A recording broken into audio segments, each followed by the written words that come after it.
goes. Today's date is February 8th, 2026. We're having a Israeli Palestinian Confederation simulation. We are proposing a federal government for the people of Israel and Palestine for the purpose of making peace.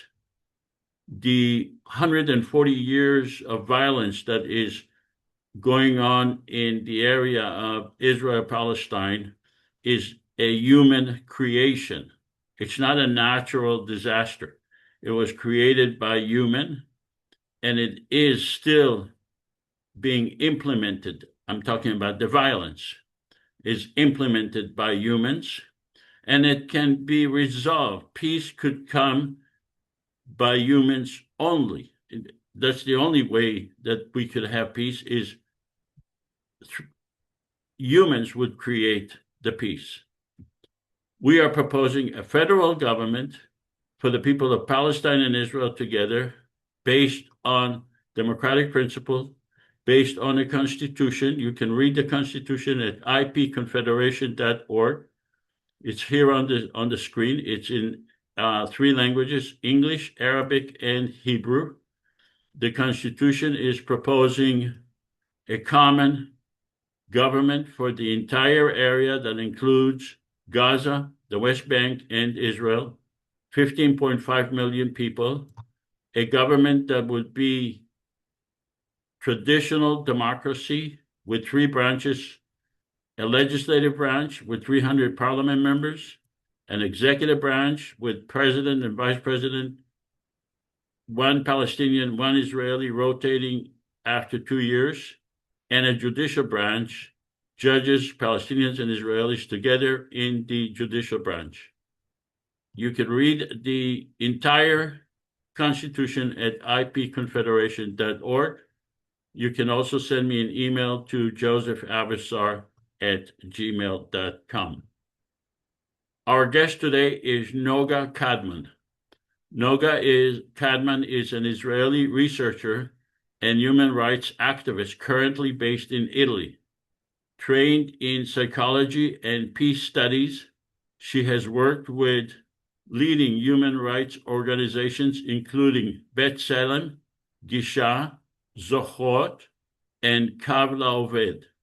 In these roles, she collected and analyzed data and produced extensive research on violations of Palestinian human rights. Kadman is best known for her influential book, Erased from Space and Consciousness: Israel and the Depopulated Palestinian Villages of 1948. Drawing on archival records, maps, and field work, the book documents how hundreds of Palestinian villages were destroyed, renamed, or deliberately removed from Israeli public memory following the 1948 war. In addition to her scholarly work, Kadman has served as a tour guide focusing on the physical and narrative erasure of these villages within the landscape. Through both research and guided tours, she seeks to restore awareness of the Palestinian presence that existed before 1948 and to promote historical recognition as a necessary step towards understanding, accountability, and reconciliation. I met with Noga a few days ago, and we discussed what legislation will be presented in today's simulation. Our next guest on February 22nd is Omar Al-Gubari. He's a Palestinian lecturer, group facilitator, and political educator for Palestinian history. He will speak about the Nakba. It's not going to be a simulation. It's a special Nakba session. Our speaker next will be Professor Jacob Rapkin. He is a professor of history at the University of Montreal. And on March 22nd, we will have Dr. Hussein Al-Deek, who is a Palestinian researcher, academic, and expert in international relations. And on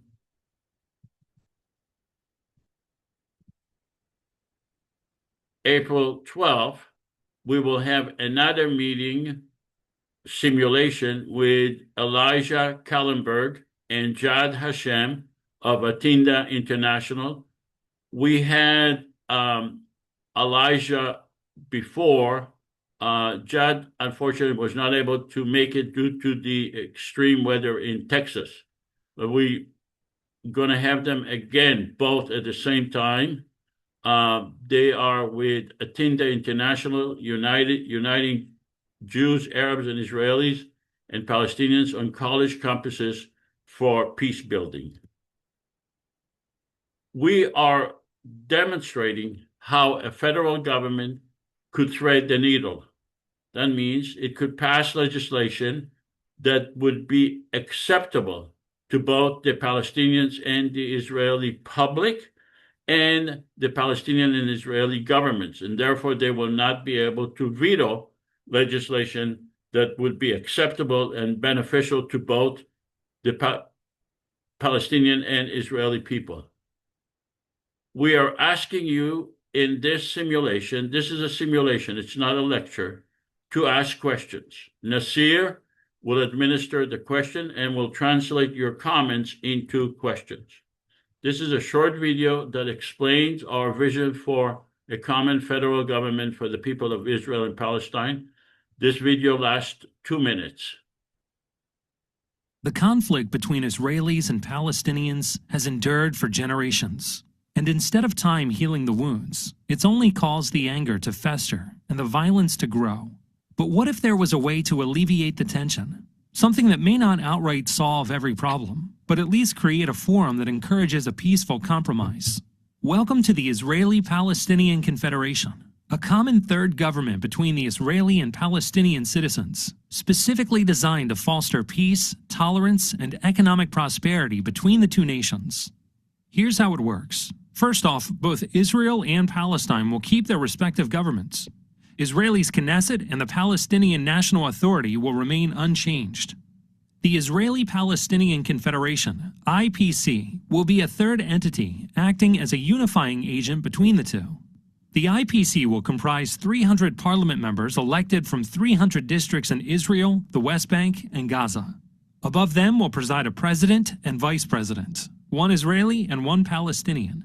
In order for the IPC to pass a law, it will require a 55% majority from its Israeli representatives, as well as a 55% majority from its Palestinian representatives, thereby preventing either side from monopolizing the legislature.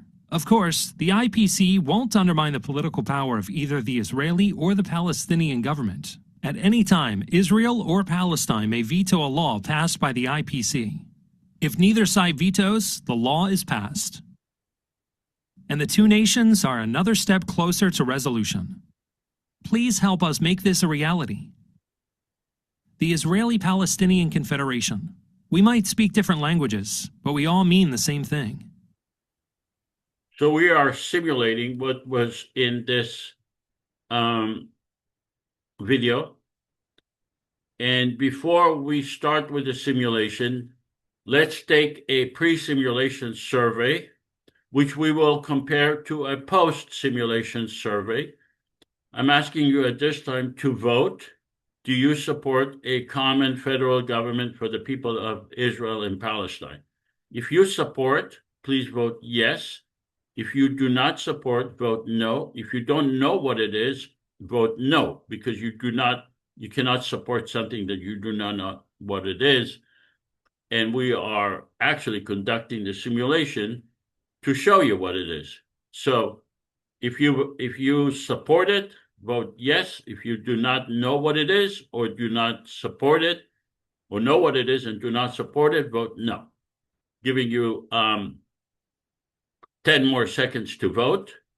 We will compare that to a a vote at the end of the simulation. All right, could you please publish the vote? 20 out of 21 vote, 95% voted yes, and one person out of 21 voted no. That's 5%. All right.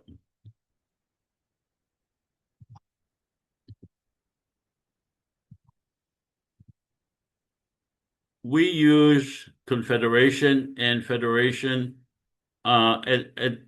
similarly. We say that we do not live by a definition. So the dictionary definition of a confederation or federation is one thing, but we believe that we do not live by definitions. We create definitions, and the definitions for those words are, for us, is the ipconfederation.org, which is the Constitution for federal government. This is the heart of the simulation. Remember, this is a simulation. It's not a lecture. And I am asking you to make assumptions as part of the simulation. Please assume that we were able to obtain substantial amount of funding to create a year-long campaign to promote the election. That means to tell the people of Palestine and Israel together the benefits of having a federal government, to ask them to vote and to give them a platform where they can vote online using their computers, using their phones, using friends' computers and friends' phones to vote. And please assume that they were actually voting, that 15.5 million people were given the right to vote, and 5 million people voted. 3 million Palestinians voted, and 2 million Israelis voted. So please assume that we actually had the election, and we are conducting this simulation as if the election has just been completed.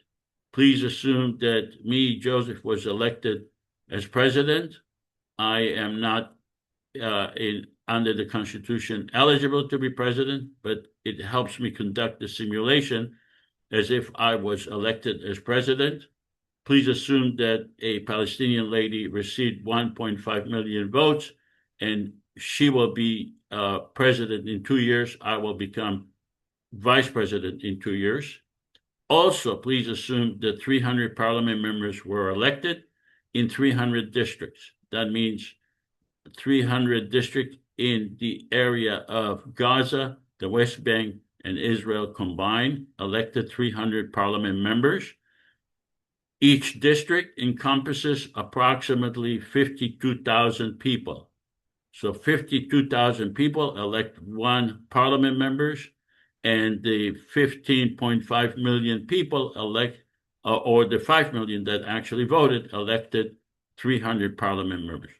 So for the purpose of the simulation, make what you see on the board, the assumptions on the board, as if we achieved those.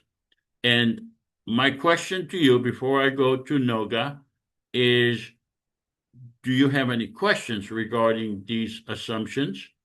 Or do you have any doubts that if we achieve the approximately $100 million, we can reach those results as shown on the board? So this time, the audience, please respond, and then we'll go to Noga. Hi, Diane. Go ahead. In the vote, was the vice president, were there other candidates beside the two? And I'm assuming the president became president because they were the most voted. It wasn't two separate elections, one for president and one for vice president. Am I assuming right? Correct. So okay. So there is nothing on the ballot for vice president. according to the Constitution, everyone nationwide votes for president only. Whoever gets the most votes becomes president. Whoever gets the second number of votes from the other nationality becomes vice president. So no one is running for vice president. Everyone is running for president. And it doesn't matter how many are running in the election, like several candidates. No one Correct. has to get a plurality or so okay. Whoever Got it. gets the most votes, it doesn't matter. You can assume that there were 10 or 50 candidates. It doesn't matter. Whoever Okay. gets the most votes becomes president. Whoever gets the second number of votes of the other nationality becomes vice president.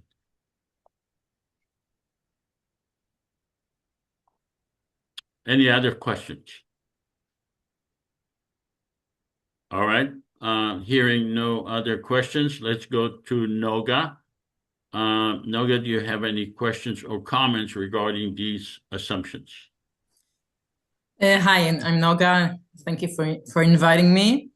Do you want me to talk generally, like to give an introduction about my view of this idea of confederation and government? No, I No. want you to respond to the assumptions that are being presented to you, and then we will have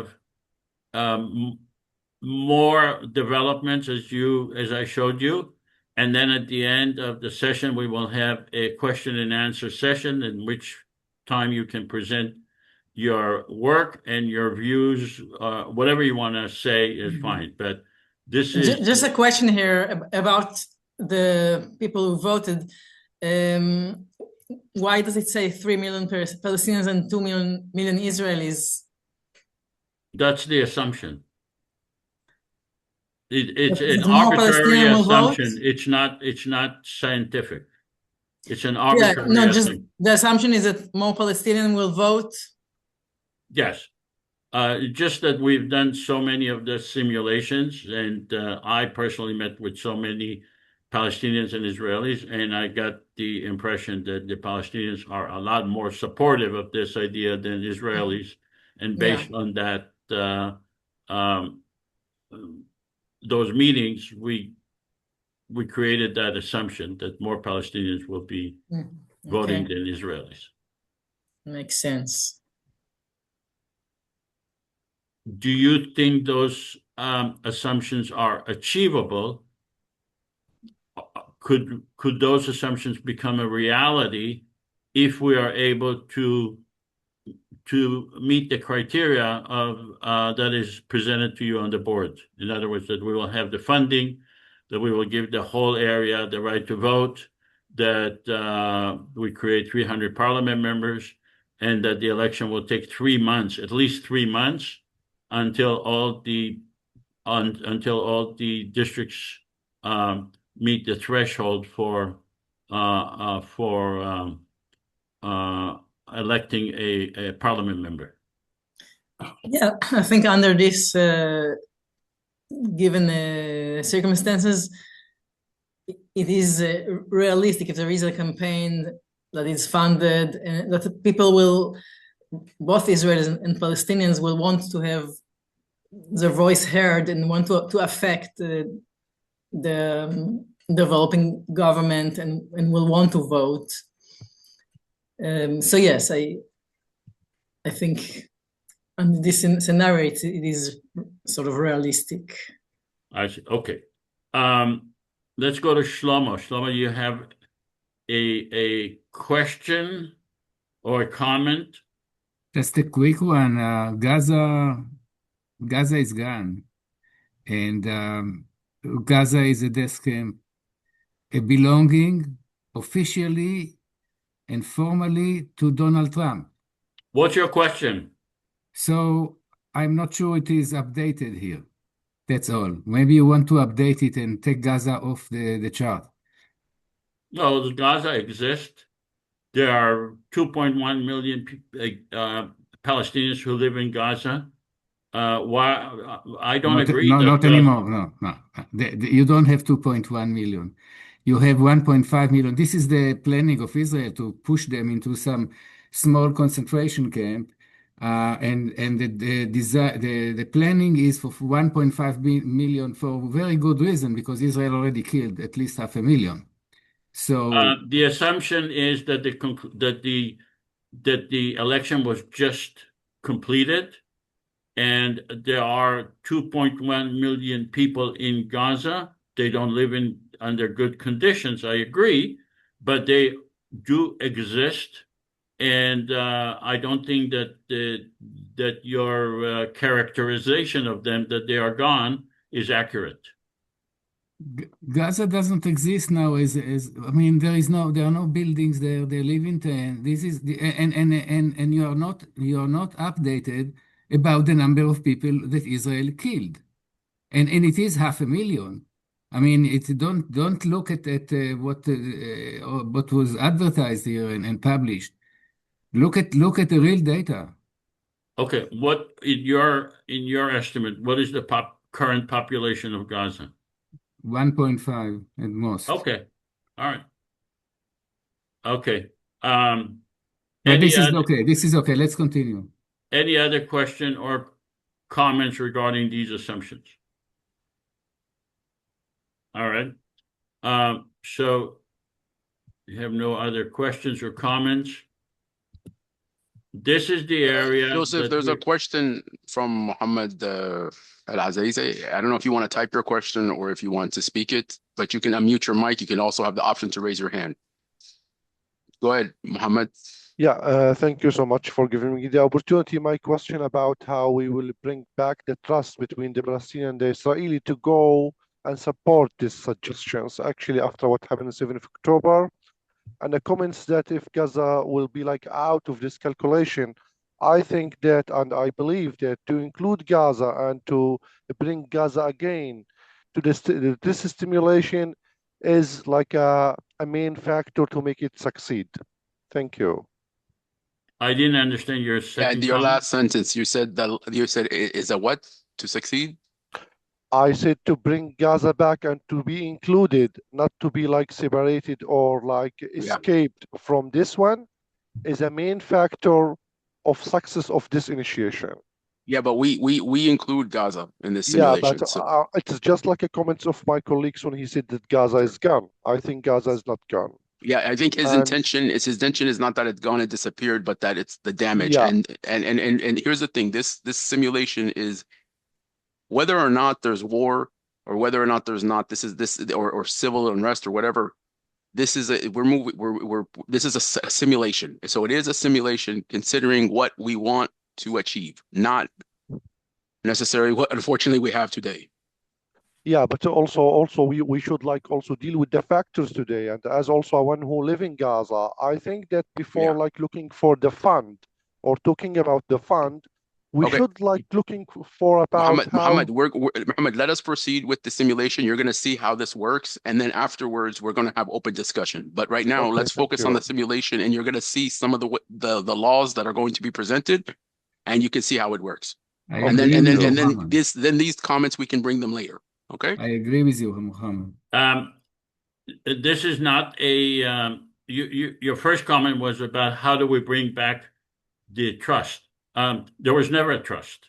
There is no trust between the Palestinians and the Israelis. There is no trust between the Palestinians and the Palestinians. There is no trust between the Israelis and the Israelis.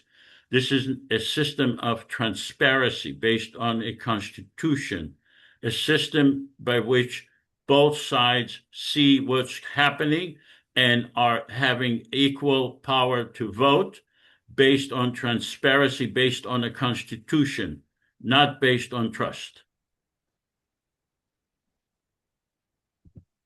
This is the area we are speaking about. This whole area that is called Israel, Palestine, is what we are speaking about. We are asking you now, the audience, to act as either Palestinian parliament member or Israeli parliament member in the simulation. We are simulating as if we have been just elected, and I'm asking you, the audience, to act as parliament members. Now, you can be parliament member from Gaza, you can be parliament member from Beersheba, you can be parliament member from Jericho, from Haifa, from Tel Aviv, from anywhere, but please remain consistent and intellectually honest throughout the simulation. Act as if you are a elected parliament member, Israeli or Palestinian, and please keep in mind that your responsibility from now on during this simulation is to represent your district, not to represent yourself. It's not about your political views, your personal political views. It's about doing best for your district, because you have to assume that you ran for parliament in your district, and you promised the people of your district that to ask them to vote for you in order to improve their lives. So please make a choice right now, whether you are a Palestinian parliament member, an Israeli parliament member, and remain intellectually honest throughout the simulation and act in that capacity. Remember, this is a simulation, it's not a lecture. So if you are a Palestinian parliament member, make that choice. If you're an Israeli parliament member, and make sure that you know what area you represent, because you may be asked what area you represent. So are you a Palestinian parliament member in this parliament, or an Israeli parliament member? And from this moment on, we are going to pretend that we have all been elected and we are moving forward as a federal government for the people of Israel and Palestine in this simulation. All right. 10 more seconds for you to make a choice. Are you a Palestinian parliament member or an Israeli parliament member representing a specific district? Please publish the vote. We have 14 out of 18 Palestinian parliament members, and we have 4 out of 18 Israeli parliament members, and you will be given the right to vote, and you need to pretend that you are a parliament member in this newly elected government. We just finished I am the president, you are the parliament members, and from now on, we are pretending as if we are the federal government of this whole area. You represent a specific district. I am the president of the whole area. I was elected by 1.5 million votes, more than the Prime Minister of Israel, more than the Palestinian president. I got 1.5 million votes, and we have 5 million people voted in this whole entire area. Keep that in mind when you discuss legislation and the Constitution. Keep in mind, 5 million people in this whole area voted, more than any Israeli or Palestinian governments combined ever voted. All right, let's remember that your district may be a Palestinian district only, or an Israeli district only, or a mixed district. You may be representing Palestinians and Israelis, and Palestinians may have voted for an Israeli, and Israeli may have voted for Palestinian. Keep that in mind when you when you tell us your district. All right, now that we have the election, the elected parliament members, I was elected president. Our first order of business is for the parliament to ratify the Constitution. Libby, would you be so kind as to read out the Constitution? This is a short version of the Constitution. Palestinians and Israelis are entitled to equal rights under the law and guaranteed human rights and freedom. The Israeli Palestinian Confederation does not intend to supersede or supplant the Palestinian or Israeli governments, nor to abrogate or undermine any agreements between those governments. We recognize the need to work with the Israeli and Palestinian governments. Our purpose is to resolve conflicts, and to expand the relationship between Palestinians and Israelis in a fair and equitable manner. We believe in equal rights under the law, guaranteed human rights, and freedom for all. We voluntarily give the legislatures and the governments of Israel and Palestine veto power over legislation we pass relating to the domain of control of those governments. We believe in the separation of power between the legislative, executive, and judicial branches. We believe in the creation of a permanent secular government for all the people residing in Israel and Palestine. We believe in having a separate judicial branch relating to IPC legislation with Israeli and Palestinian judges with a system to avoid biased decisions based on nationality. So the main thing is that we do not intend to undermine the Israeli or the Palestinian government and do not intend to undermine any agreements between them. They can agree to whatever they want, including two-state or one-state. Constitutionally, we are prohibited from undermining those agreements. We also agree to give them a veto power in case our legislation violates their sovereignty. Before I go to Noga, does anyone have any comments or questions regarding the Constitution?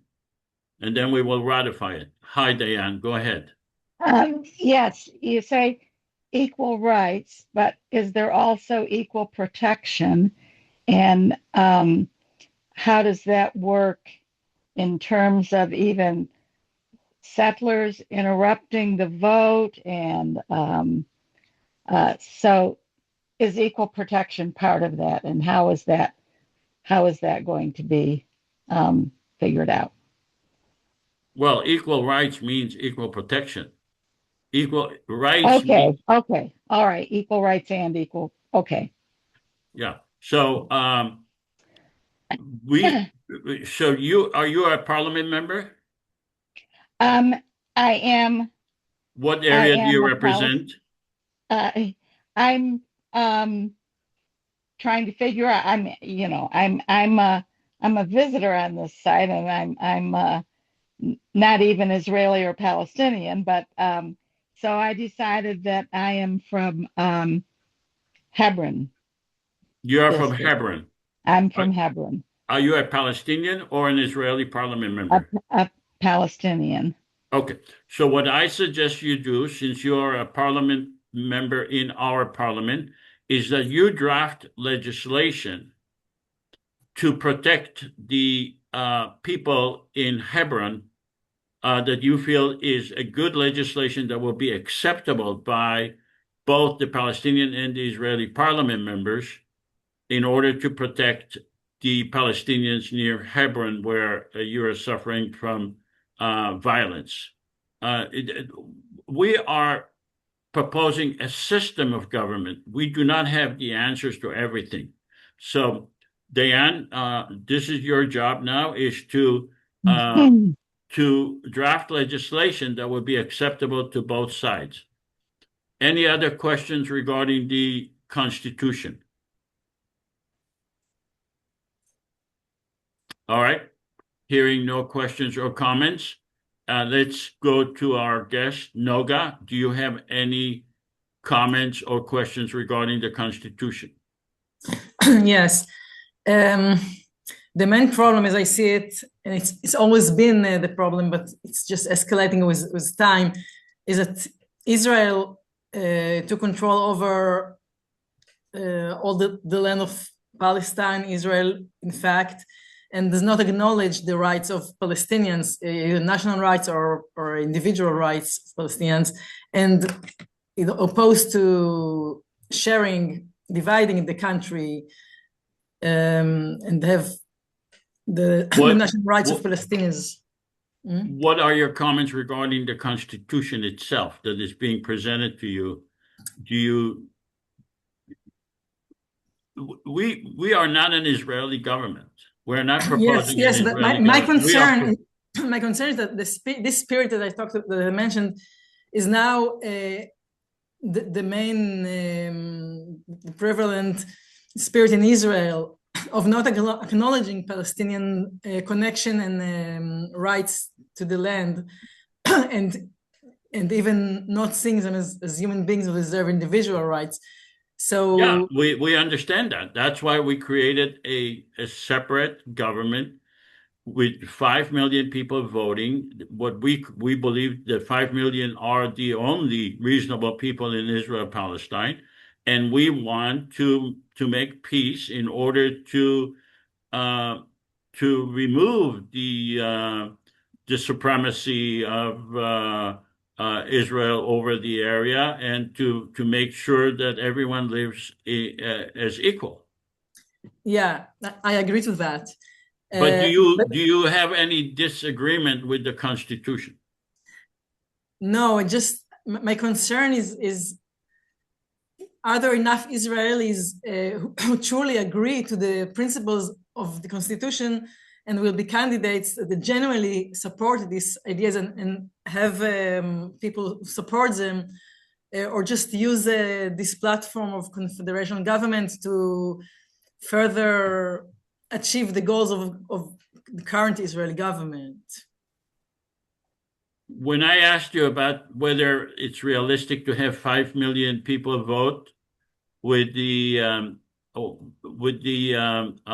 investment of $100 million to create the election, you said it is realistic.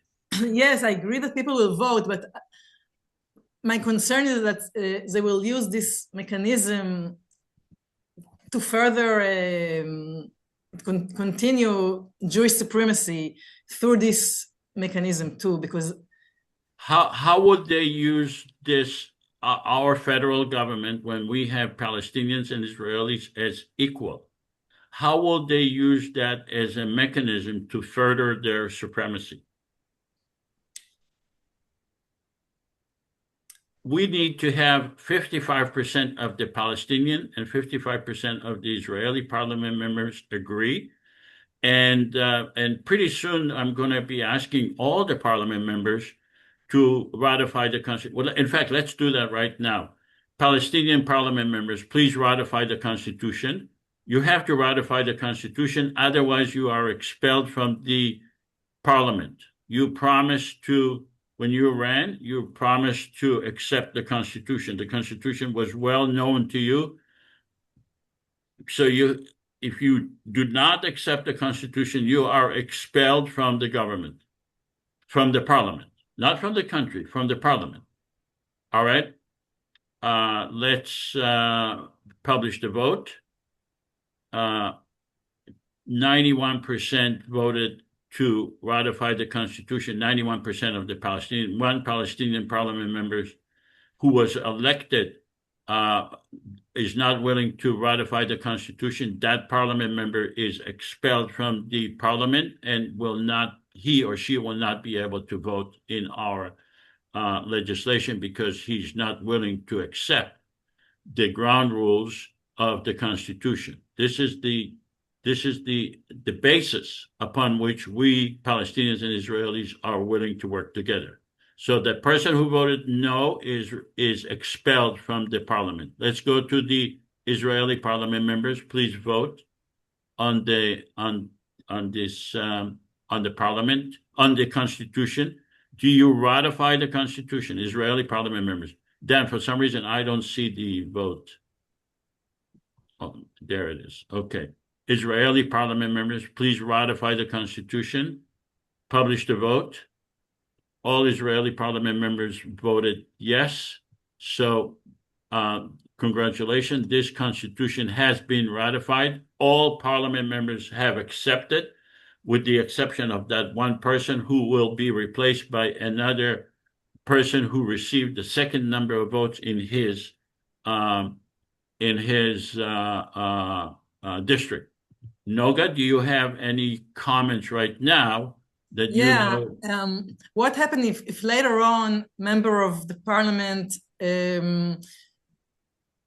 try to promote policies that are against the Constitution? Well, we have several methods to deal with that. First of all, impeachment. The parliament can impeach their own parliament members if they violate the Constitution. Second of all, we have a Supreme Court that would evaluate the legislation that is being passed, whether or not it violates the Constitution. And in addition, we have the Palestinian parliament members or the Israeli parliament members who will vote, who are required to vote in accordance with the Constitution. If they all abandon their duties, then we basically have no ability to move forward, just like in any other democracy.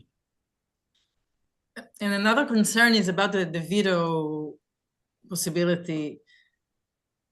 Since now the governing power, the more powerful power is Israel, and Israel has now a veto power over very significant decisions of the confederational parliament. How can the parliament implement its decisions, its vision, if Israel will keep veto its decisions? Noga, you're gonna see how this works, and that's why I think the simulation is interesting, because when we introduce law, we're going to have someone who's an acting prime minister of Israel and an acting president of Palestine. So you're going to see how this works. Yeah. And that's why I think that some of these questions are really should be addressed after we see the simulation, because this concern does come up, and you're going to see exactly why you are concerned about that. Okay. All right. Good. Now, we need to have a person agreeing to be a prime minister of Israel and a president of Palestine. Do we have a volunteer to act as a president of Palestine in this simulation? You will have a veto power, but you will not be able to vote on the legislation. You will have a veto power regarding the legislation. Do I have a person willing to be the president of Palestine and the prime minister of Israel? Please, we need new people to act as even if you chose to be a parliament member, we will relieve you of that duty, and you can take a new duty, which is to be the prime minister of Israel or the Palestinian president. Muhammad, are you willing to be the president of Palestine in this simulation? In this simulation, okay, but in fact, I will not be. Yeah. Yeah. So remember, you're Okay. taking the role. You're going to be the role not as Muhammad. You're going to be basically the president of Palestine. So you're going to assume his persona, his opinion, and his. Yeah. Okay. And Diane, Okay. are you willing to be the prime minister of Israel? Diane? No, I think I don't know enough about background to act as president. It's very easy. All you need to do is to veto everything. That's what they will do anyway. And it's actually quite how should I say? It's a trip when you act like Benjamin Netanyahu.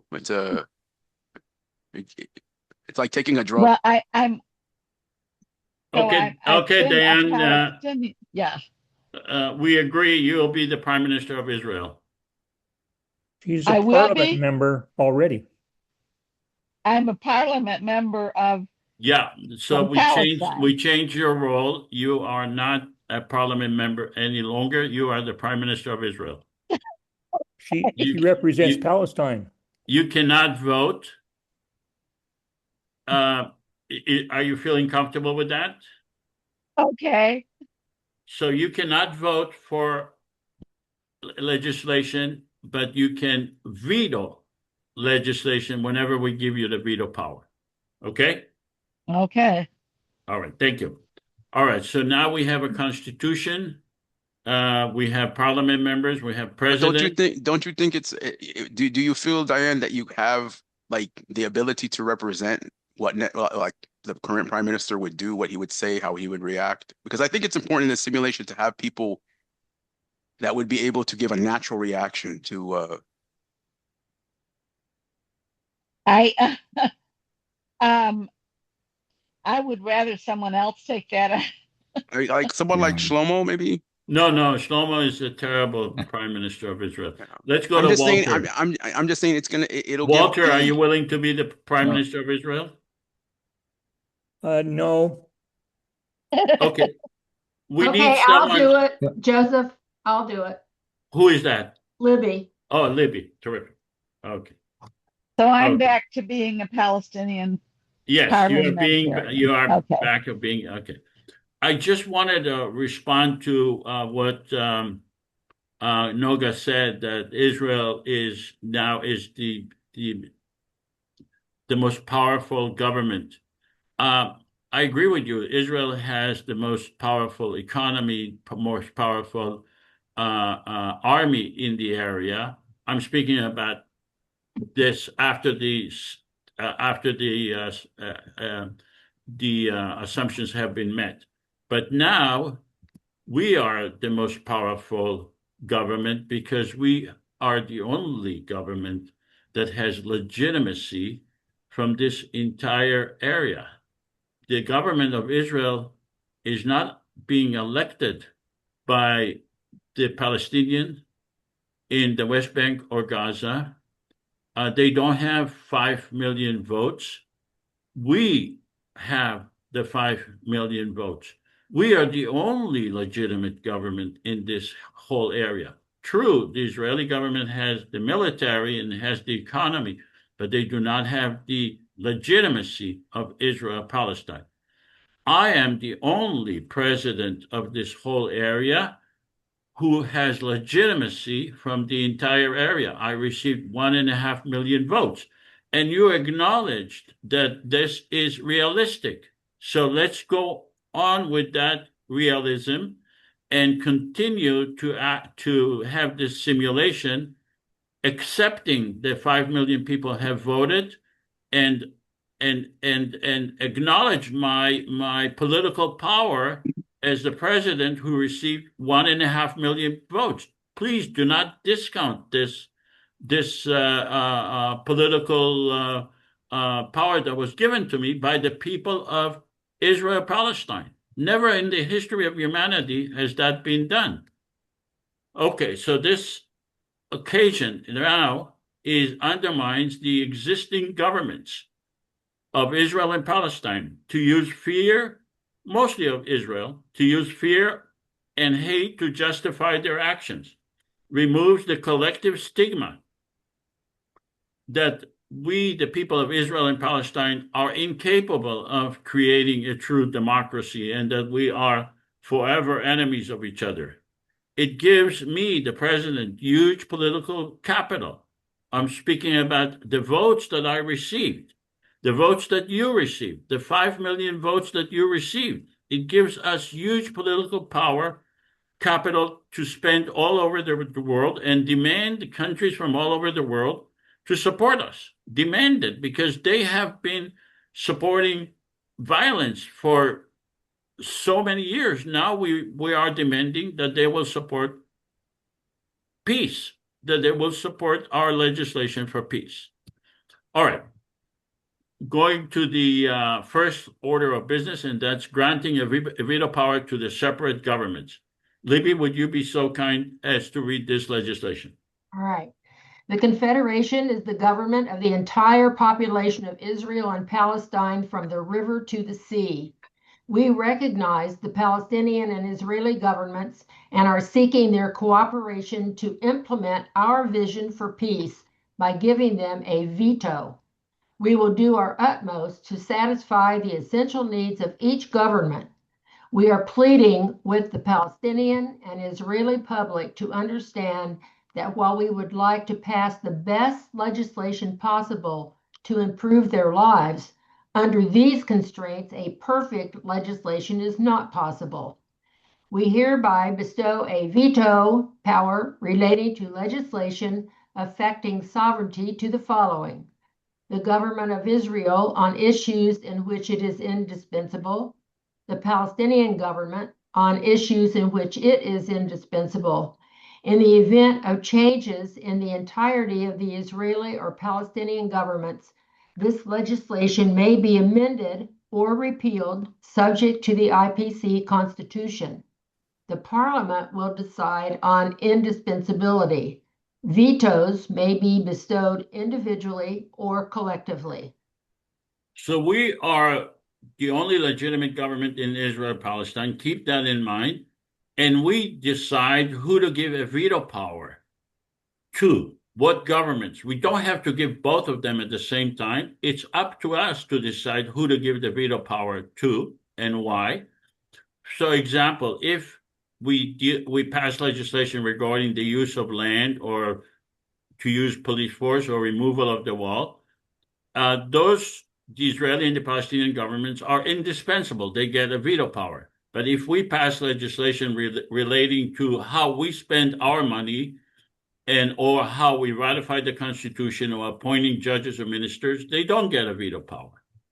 Why do we give them a veto power?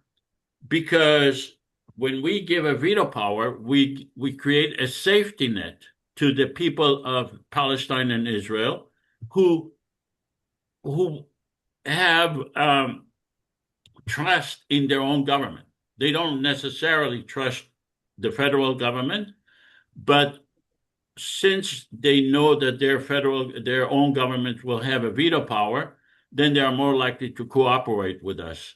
It increases the likelihood that both Israelis and Palestinians will vote and will also run for parliament. It decreases the chances that the Israeli and the Palestinian governments will oppose us because they don't really have a reason to oppose us. We give them a veto power. It removes any claims that we are that we have subversive intentions to undermine those governments, and it gives legal protection to our candidates, and it compels us to pass legislation that would be acceptable to both Palestinian and Israeli citizens and residents of Israel and Palestine, and creates a platform to negotiate with a deadline. Before I go to Noga, and before we vote, and by the way, on this legislation, the Israeli and the Palestinian prime minister and president do not have a veto power. They don't have a veto power on us giving them a veto power. Does anyone have any questions or comments before I go to Noga? Okay, hearing no questions. Noga, do you have any comments or question regarding this veto power? You mentioned that before. Yeah, since the Constitution is about equality of Israelis and Palestinians in the land, in this land between the river to the sea, and all Israel is about now is against those principles.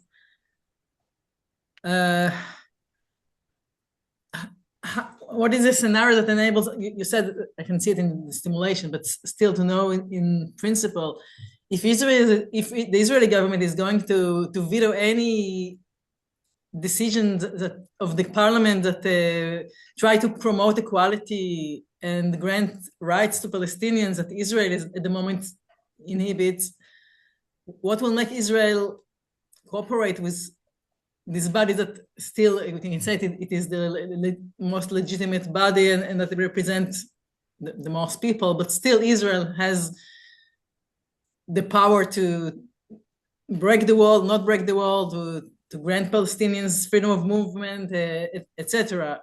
So if Israel is vetoing legislation that give rights to Palestinians, what can be done? Well, we passed legislation that Israel cannot refuse. That it would benefit the people of Israel and Palestine, and based on legitimacy, we removed the stereotypical ideas, and we will put them in a position where they will have no choice but not to veto the legislation, because if they do veto it, it harms their own people.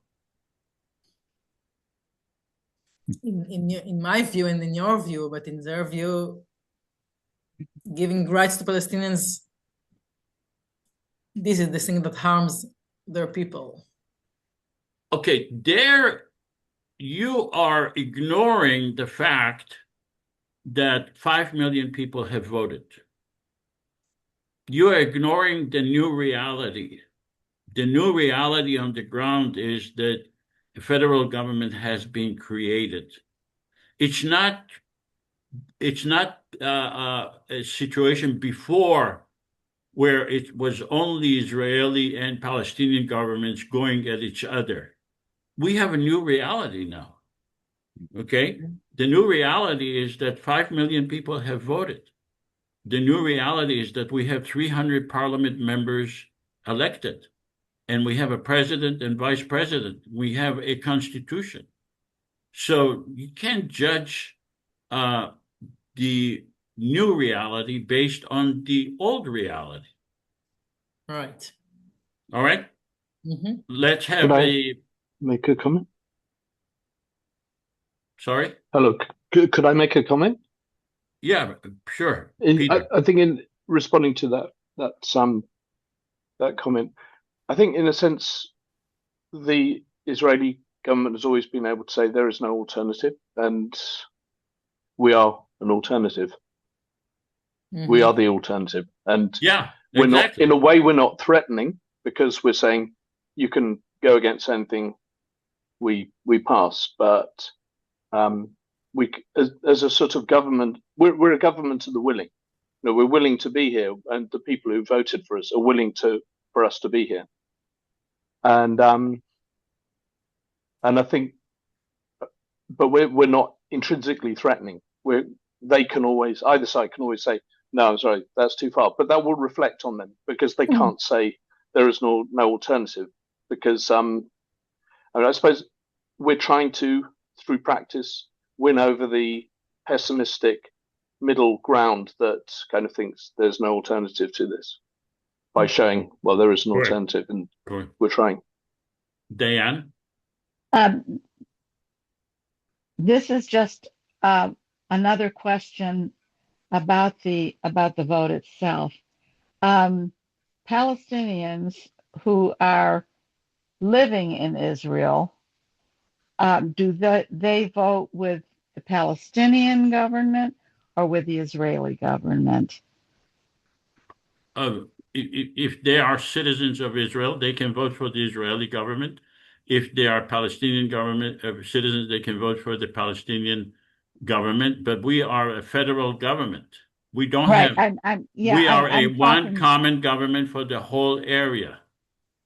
Yeah, so, I'm not talking about your vote. I'm talking about when you're saying the Palestinian government and the Israeli government. So I'm just trying to figure where do the in those particular governments right now, and Jerusalem is also a question that has to do with that.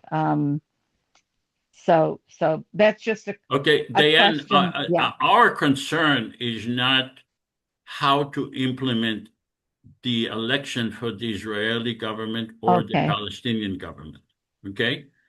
It's their problem. As far as we are concerned, they are the problem. So we are not here to arrange and to create a system for them to have a free flow of election. We want to have our own election. Okay? Mm-hmm. Yeah.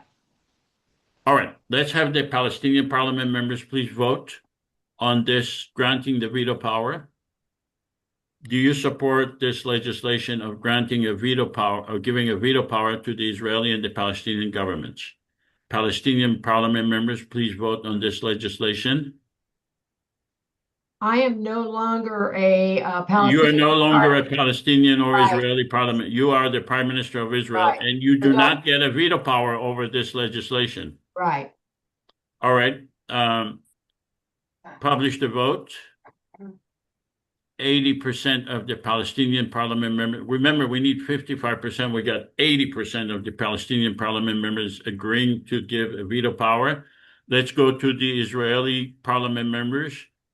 We need 55% of you to vote yes on this legislation. Israeli parliament members, do you support this legislation of granting a veto power? Dan, I don't see anybody. Okay. Israeli parliament members, please vote. Do you support giving a veto power to the Israeli or the Palestinian governments? Okay.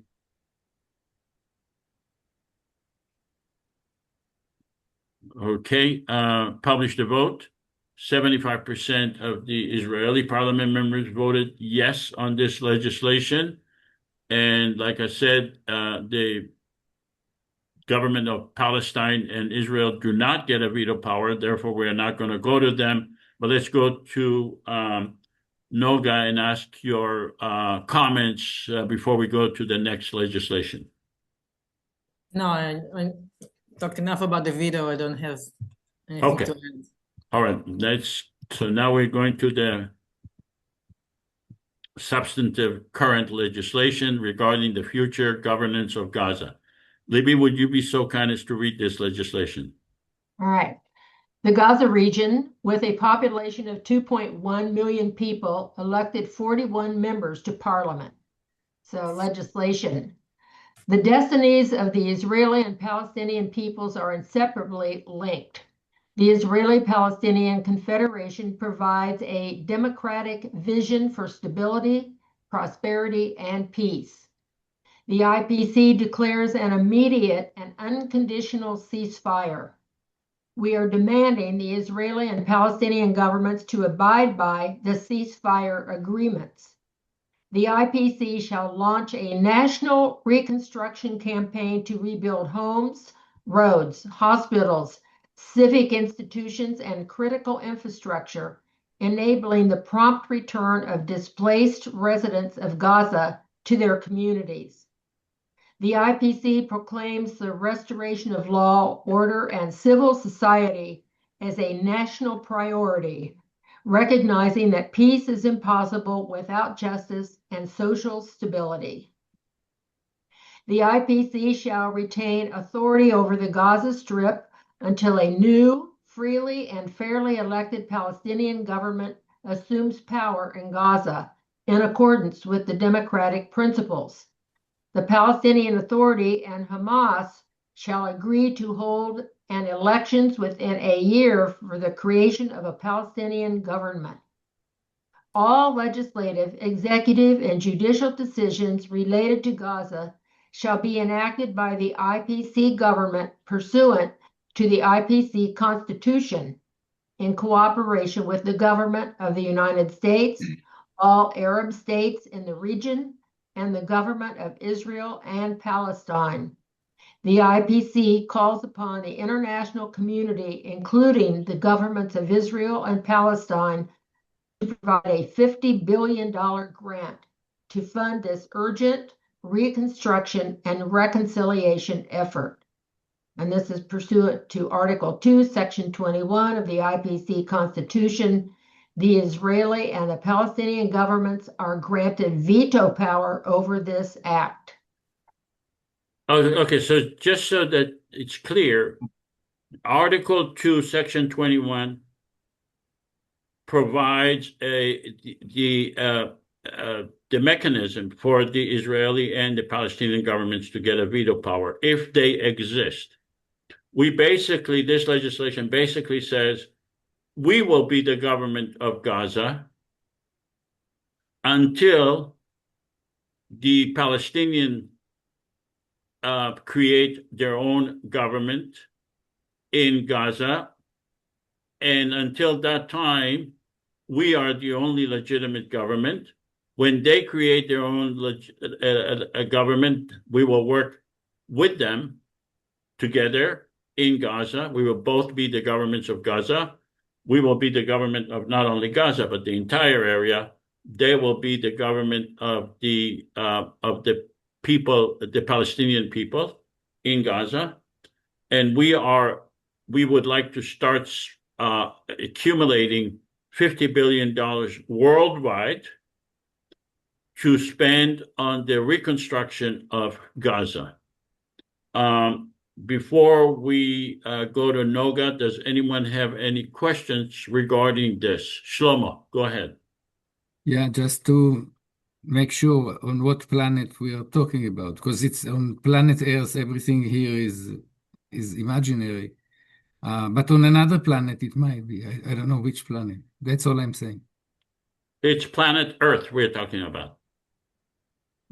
Okay. It's a But dream. that's not a question. This is just your own skeptical ideas. Let's go to, does anyone have questions? What is the definition of cooperation when you say cooperation of the governments of Israel and Palestine? Is this saying that Israel has decision making into what the government will be and what the policies and for construction? That's concerning, I think, to the Palestinian. It means that on every level we will consult with both the Palestinian and the Israeli level in order to make sure that we do not conflict with their policies or with their So how does the future governance and reconstruction of Gaza conflict with Israeli policy? Why should they have a say in that? I think that this kind of is the making of this problem. They shouldn't have a say in that, but they have a say in that. They have the military power, and we are recognizing it. Yeah, but the thing is that we're at this situation because of that, and I feel that I this agree. legislation kind of is a continuation of this recycling of violence and destruction that we will continue to see. It's not recycling. That's not an accurate well, I mean, come on, the description. history of Gaza, 2004, 2008, 2012. I mean, it's you know, it's like we set up these funds to fund the reconstruction of Gaza, and then 4 or 5 years later, we have another war, and they get bigger and bigger and more destructive. And the fact that you're asking the Palestinian Authority to pay for the destruction, and then countries around the world to throw money when we are not solving the problem, which is Israel's addiction to war and terror in Gaza. We are solving the problem. We have just been elected, and you are ignoring the fact that 5 million people have voted for us. You are ignoring the fact that we have 2.1 million people in Gaza, and we have 41 parliament members in Gaza. You can't ignore that. Your argument is based on the reality before we have been elected. And let's go to Sean.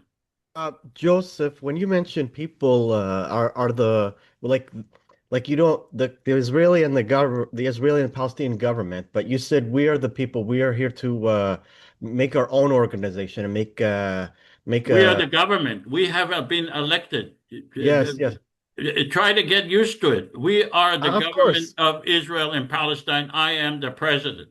I understand, but get used to it and refer to us in such a manner. But I have one concern is that with the people, in control of I wouldn't say control, but with the people in the area, when they want to stand up to these government they don't like, usually this government will just, like when there was a protest in Israel concerning the Gaza, and there was people out there that are protesting against the Israeli government for what they're doing to Gaza, the authorities, the police, they just water cannon those people, throw tear gas at them, or they beat them and tell them get off the street. Like if this government can do that, how much power do these people have? If the government can shut off these protesters and tell them get lost, and then nothing happens. Like Sean, the protest didn't work. How is this going to work? Those demonstrations have taken place before we were elected. We had 5 million people voting. The reality has changed, okay? So the reason we created a federal government is because of the problems that were created, okay? So when you ask questions, please refer to us with respect. We have been elected by 5 million people. I'm not trying to compare you or the protester. I'm just saying if the protesting failed, how can we do if the government will just because the protesters were Israeli on the one side, who are most of them are Zionists anyways, okay? We are not Zionists. We are people who want peace. We are Palestinians and Israelis together. So do not compare us to demonstrators in the streets of Tel Aviv. We are 5 million people elected in the whole area of Israel, Palestine. We have a constitution that accepts the equality for everyone, and we have world recognition. No. Can I All right. could I say something, please? Yeah, please. I think it seems that the way some people are interacting the situation, it's as if they're not in the simulation. We are. That is the point of this. Correct me if I'm wrong. Exactly. Is that we are in a simulation. We're kind of. I don't mean it lightly, but we're kind of playing a game. I mean, in a way, it's a serious game, but we're acting a role as if this happened to see. Presumably, if we pass some legislation now, then we will kind of see at the end of that what would happen in the world that the last two participants have been referring to, the one where that's going to not really allow this to happen. Is that right? Sure. Yes, absolutely. So, yeah. So Yes, us the more or less government of the willing will be will pass something, and then we'll presumably meet the person who you nominated as being the Israeli prime minister. They will be the different government of the unwilling, and they will say no. But that's presumably part of the game. Right. For want of the best We word. we are simulating. We are in a simulation mode. Yeah. Yeah. Okay. Okay. I just wanted to clarify that because some of the conversations that keep on happening seem to be outside of the simulation. Right. And I just wanted to just to emphasize that I think we're in a simulation. Absolutely. Absolutely. All right. Yeah. Great. Let's take a vote and then we'll go to Noga. Palestinian parliament members, please vote on this legislation. Do you support this legislation? Palestinian parliament members.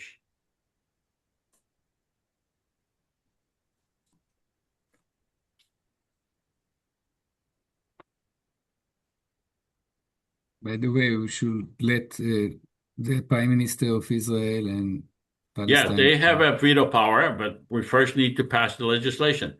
Okay, publish the votes. 90% of the Palestinian parliament members voted in favor of this legislation. Let's go to the Israeli parliament members.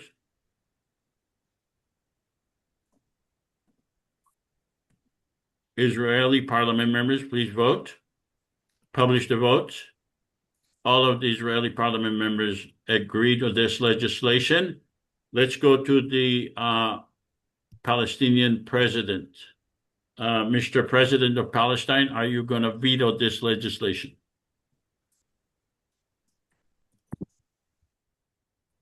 No. Okay, thank you. Mrs. Prime Minister of Israel, are you going to veto this legislation? I probably will. I have a lot of concerns. There are a lot of, for Israel, there are a lot of unanswered questions here about what does law and order mean and who carries that out, and how can we trust Hamas when they are still trying to regroup and regrow. I have a lot of concerns that your taking over will totally lessen Israel's security and safety. And there are just so many questions about this rebuilding and how the money is being spent. And it's very difficult to evaluate a plan this detailed at such short notice. Anyway, those are my first responses to it, is trying to imagine just turning all this over. Israel needs to be in control of their surroundings, their neighbors, their security. It feels like there are a lot of unanswered questions about how this is going to play out, as I said, especially about carrying out the law and order that is mentioned in there, who's going to do that, and especially the concern about Gaza returning to what area, what are we talking about here? Israel has a lot of ideas about how to rebuild this area and making it safe and beautiful for more people. So at this point, it leaves me a lot of questions and difficult to say I give it full permission. Are you vetoing this legislation? Say that again? Are you issuing a veto on this legislation? I think I have to veto it until I have some assurance about the role of Hamas and the security of Israel. And will another October 7th happen because of this loosening of control? So are you vetoing this legislation? Yes. So what are your plans for Gaza? What are your plans for Israel and Gaza? You know that the Americans are in Israel trying to get into Gaza. The Egyptians, the Qatari, the Turks are. What are your plans for Gaza, Mrs. Prime Minister? Riviera. It seems to me that more people should be involved in determining what this future is going to look like. We can see by after October 7th how the whole area kind of fell into being out of line with each other, fighting with neighbors. Mrs. Prime Minister, Mrs. Prime Minister, this is not a platform for your propaganda. This is a platform for decision making. We have 2.1 million people. They have elected 41 parliament members. You're not even a legitimate government in Gaza. You have never been elected by Gaza. You are just a military force over there. You don't have a plan for Gaza. And you want your soldiers to continue to be in Gaza and be killed and continue with the war when you have no plan for Gaza whatsoever. So I'm going to work with you. I'm going to work with you to try to reverse your veto. Okay, at this point, I think the bottom line is I need a lot more assurance about the role of Hamas and how that is going to play out in the future for the security of the Israeli population. I also have concern about the we need assurances about the roles of Hamas and your role, quite frankly, in Gaza. Are you willing to give us assurances about your role in Gaza?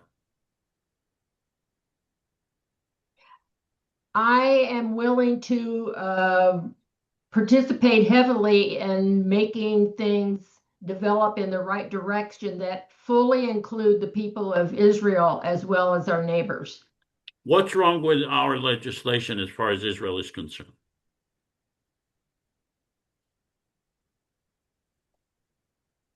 You are asking me to play a role that is very difficult for me to play. Okay. I think we exhausted the issue.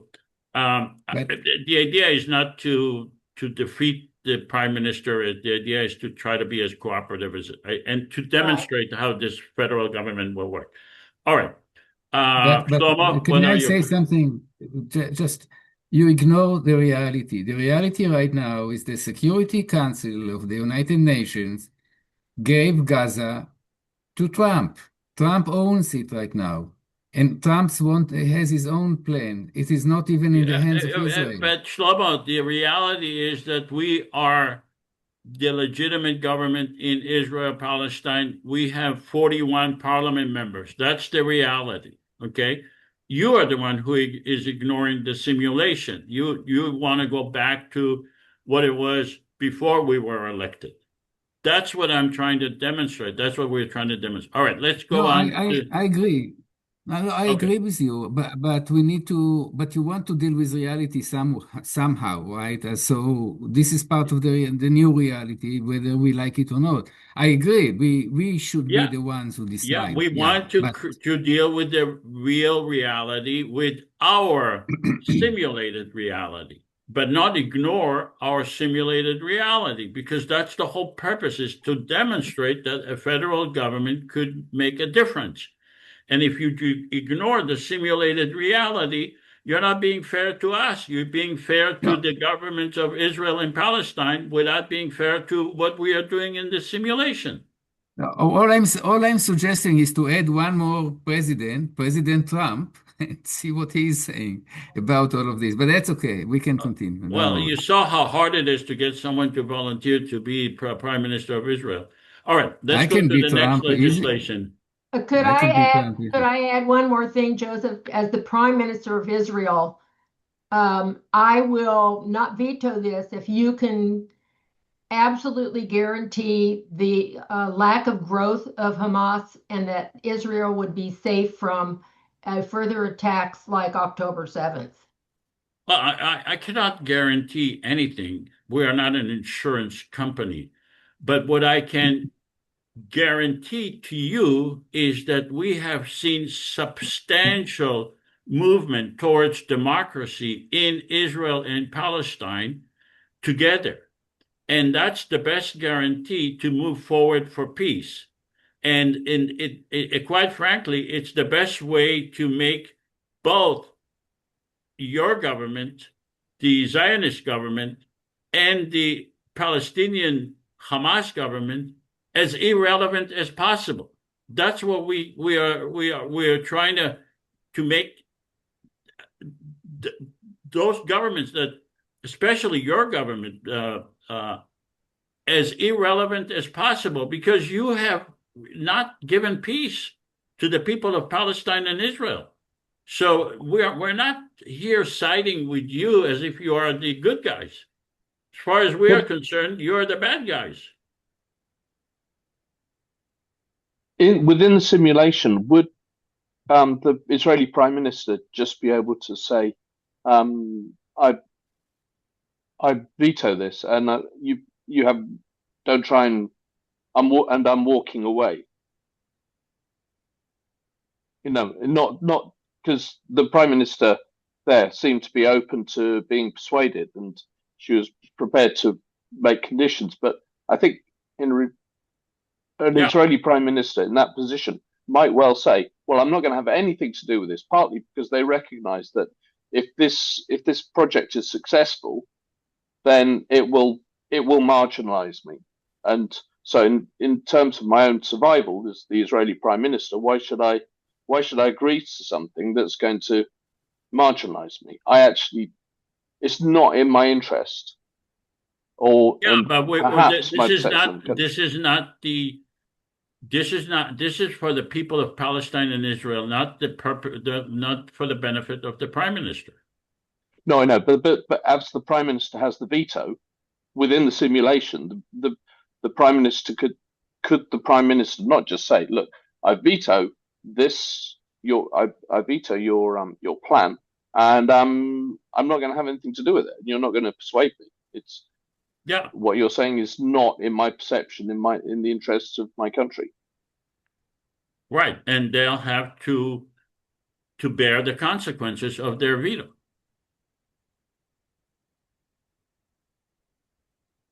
All right. What further down the line in the general election?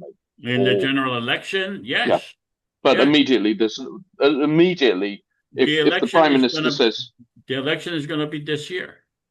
Okay, but in the immediate situation that we're in, where we've just agreed to something and the Prime Minister of Israel has vetoed it, we're kind of does that mean that okay, well, where are we now? Okay, we just have to wait for the election. We have just created a shift in the Israeli population.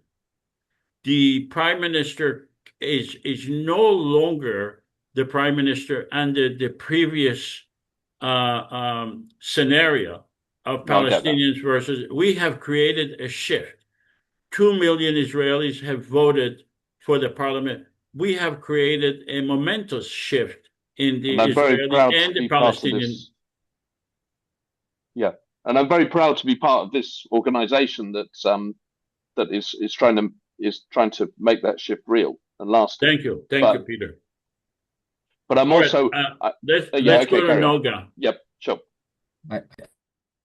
I think you don't get what Peter is saying. Peter is saying very simply, what will happen in reality, the Prime Minister of Israel will just boycott the whole thing and go away. This is to be expected. That's that what doesn't you're mean saying. That we should. No, but this doesn't mean that we should go away. But in this particular case, in fact, anything practical that you want to do, any legislation about, will be vetoed, obviously, by the Prime Minister of Israel. He has they have their own agenda, which is totally different. Look,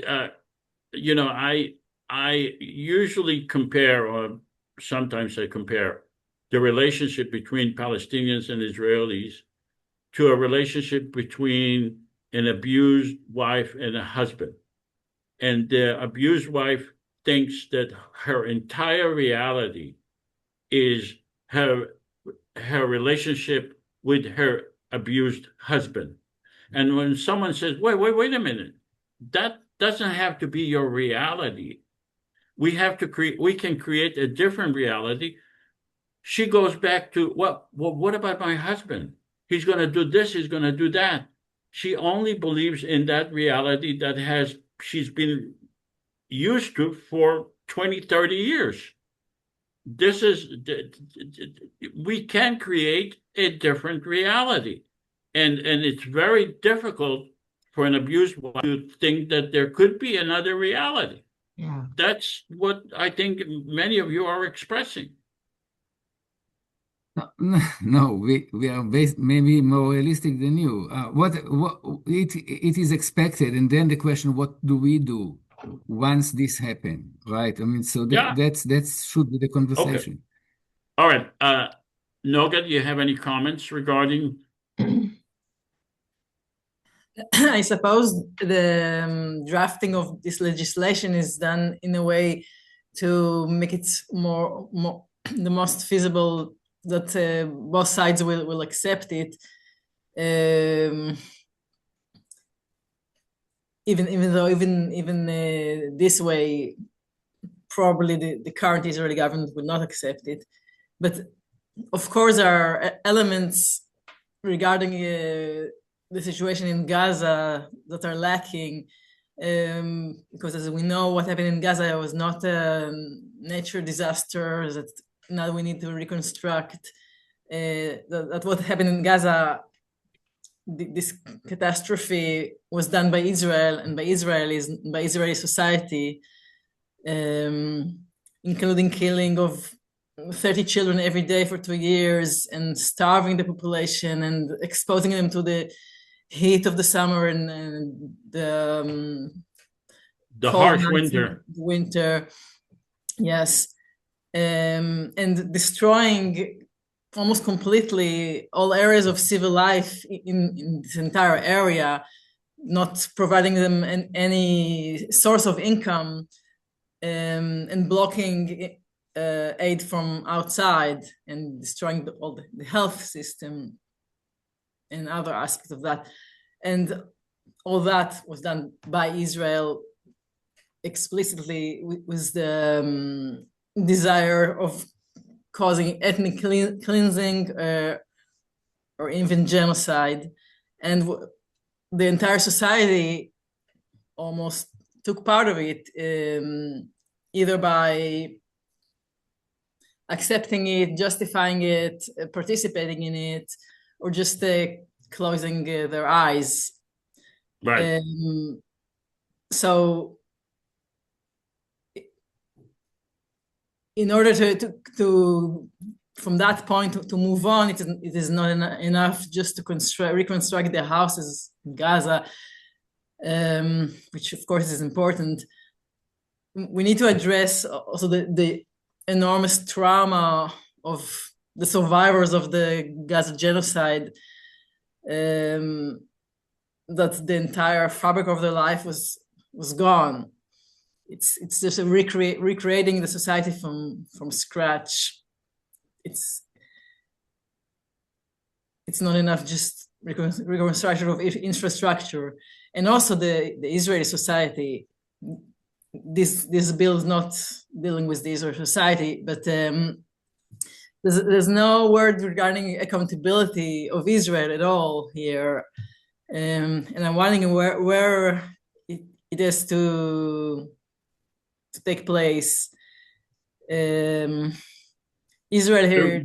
The reason there is nothing here about Israel's accountability is because we need to have Israeli parliament members supporting the legislation, and we need to prevent the Israeli prime minister from having an excuse to veto the legislation. Yeah, I suppose this is the reason. But even if we water it down, we still got a veto, and we will get a veto. And you know, just recently they did a poll. Who would be the next prime minister? 40% said Netanyahu, 40% said Naftali Bennett. In both these scenarios, this would be vetoed. And I think Noga is touching on something. But again, you have not taken into consideration the new reality that 5 million Palestinians and Israelis have voted. You are reverting back to ignoring the simulation itself.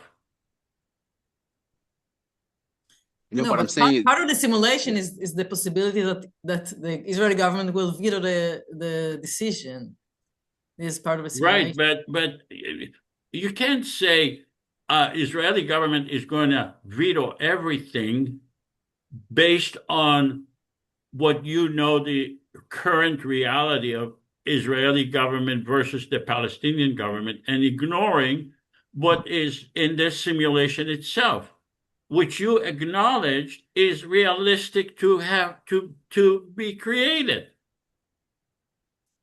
So flow with the plan. Go with the plan. Go with the game that we are planning. You can't, you know. All right, let's go to the next. I have just one question that it is mentioned here, the participation of the United States and the Arab states. Why Europe is not mentioned? Why is it that the legislation did not mention it? Why doesn't mention Europe as a power that will also contribute to the? No, we said worldwide. We won 50 million grants. No, with cooperation with the government of the United States, all Arab states in the region, and the government of Israel and Palestine. Why Europe is not part of it? Number 6. That's should be corrected. Mm-hmm. It should really say all of the cooperation of all the governments of all the world. We need to correct that. I agree. All right, let's go to the next legislation, the right of return. Libby, would you be so kind as to read this legislation? Original refugees and their immediate descendants, family members are granted the right of return to Israel, Palestine. Those who exercise this right will receive Israeli Palestinian Confederation citizenship in addition to any other citizenship they currently hold or may be granted. The IPC shall establish a worldwide fund to assist those who choose to return and resettle in Israel, Palestine. Funds will be distributed based on need to ensure a smooth and dignified return. And this is pursuant to Article 2, Section 21 of the IPC Constitution. The Israeli and the Palestinian governments are granted veto power over this act. So the Nakba is what we're talking about. The Palestinian refugees in 1947, 48, and 67 should be given the right of return. And that's what we are voting upon. Does anyone have any questions regarding this legislation? So let me ask you, why can't this mirror the same policy of the right of return for Jews? Because like in our situation, for particularly my town, many had gone to migrate to work in South America in the 1920s. And because they were out of Palestine during the Nakba, and because some of their children were born, these people have been totally disconnected. So they're not even considered refugees. So in Israel, the right of return is granted to anyone who has a Jewish grandfather or grandmother. So why can't we apply the same for Palestinians? Because if we have people who are not technically refugees, but they've also lost their connection to the country.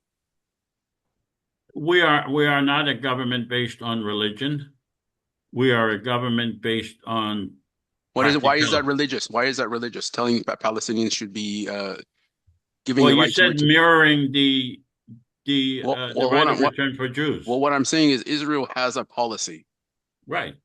We are not an Israeli government. We are not a Palestinian government. We are a government that is not. So can citizenship be offered to Palestinians who are not only refugees but have been displaced because of other like ethnic cleansing laws that were enforced on them in their territories that were seized? Okay, it says original refugees and their immediate descendants, family members, are granted the right of return to Israel, Palestine. Okay. But like Joseph, for example, Beit Jala near Bethlehem has a significant population in Chile. 500,000 Palestinians live in Chile. They are not refugees. These are people who are descendants of those who went in 1920. And while they were there, the Nakba happened. They were cut off from their country. So these people should have the option of a right of return as well. Okay, that's if you are a Palestinian government. We need to have 55% of the Israeli parliament members and 55% of the Palestinian parliament members. And like we said before, we are not proposing perfect legislation. We are proposing legislation for the purpose of making peace that thread the needles, meaning that both Palestinians and Israelis and their governments will have to agree. Now, you can propose a perfect legislation, but it's going, for sure, going to fail. So why even go there? Why not create? You know how hard it is to pass legislation that is reasonable to both sides. You want legislation that is reasonable to one side only and unreasonable to the other side? I don't know. It just seems to me that we're always proposing legislation that's going to be acceptable by Israel, even though we know Israel won't accept this. But it seems to me like we're always watering it down for Israel's sake. Why don't you come down to Palestinian minds and water it down so Palestinians will accept it? Because we need 55%. Personally, if I was a Palestinian authority, Palestinian government, I would walk out of this whole confederation thing because it basically, this is the same. We are basically doing the same thing. We're basically saying anything so that Israel will accept it. Even though you'll do this, Israel's not going to accept it. I just think you're setting ourselves up for failure. Okay, so what is it that the Palestinians have done up to now for the Palestinian? What did the Palestinian government pass up to now for the 750,000 Palestinians who have been expelled? Just to say, well, I'm asking for perfection when you yourself failed for so many years sounds hypocritical. No, this is not a reality again. The reality is that they have no power at all. It is all Israel and Israel and Israel. Yeah, but you can't say, please ignore the powers that are in there. Ignore the Constitution that we have agreed upon, ignore everything, and just turn yourself into a Palestinian government. That's not what we agreed upon. We agreed to have a federal government that takes into consideration Palestinians and Israelis together. Yeah, but let's release, then let us free ourselves from the two governments or whatever governments and just be this is why I don't like the whole veto. Pass legislation for our next simulation to free ourselves from the Israeli and the Palestinian government. Okay? I will Yeah, gladly do it. send it to me. Yeah. You know, that Yeah. violates, by the way, the Constitution. The Constitution said we are not a subversive organization. We are not here to dismantle the Israeli or the Palestinian government. You say, okay, now I want to change everything. I want to do the opposite of what we agreed upon. We voted. You just definitely think we need to change you just the declared the Israeli and the Palestinian Authority illegitimate governments, and you're saying you're not being subservient. No, I'm not saying. Yes, they are Okay, illegitimate the Palestinian government, but we are. is recognized by over 160 nations around the world. Okay, the They United States and are Israel and about in 6 different countries that nobody even knows where they exist do not recognize Look, as Palestine. the president of the federal government, I believe the Israeli and the Palestinian governments are not legitimate governments. Okay, because So why veto? because they are not elected by the people of Israel Palestine. So But when was the king of Jordan elected? When was Saudi Arabia's government elected? So therefore, I don't know. I don't know 60, when. I am 70% of talking countries about in the the world are not government of, legitimate. look, If this is your definition.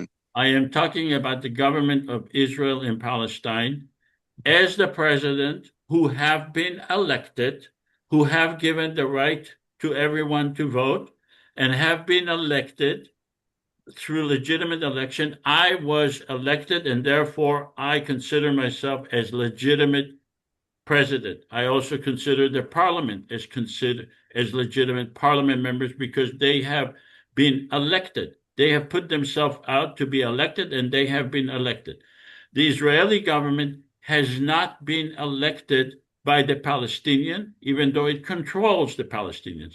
The Palestinian government have not been elected by the Palestinian or the Israeli. Therefore, they are not legitimate government. Can we just vote? Because we're going to go on forever. And Noga, I really want to hear Noga speak. Can I say something very quickly, please? Within the simulation, can we reserve the right to? Can we vote for the right of return for the registered refugees? But can we also reserve the right to, at a later date, return to the issues of the disputed refugees? I mean, in other words, Peter, it's very simple. We could just have new legislation. We need to move forward because we're gonna run out of time for Noga to speak. Let's have the Palestinian parliament members please vote on this right of return. Palestinian parliament members.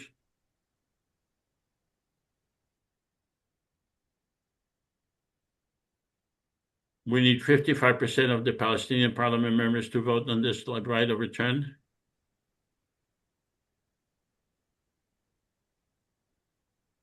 Publish the vote. 7 out of 7, 100% voted yes. Let's go to the Israeli parliament members. Please vote. Israeli parliament members. We need to have the Israeli parliament members now vote. There's no pop-up. Can you switch it to the Israeli parliament? Yeah, go ahead. Israeli parliament members.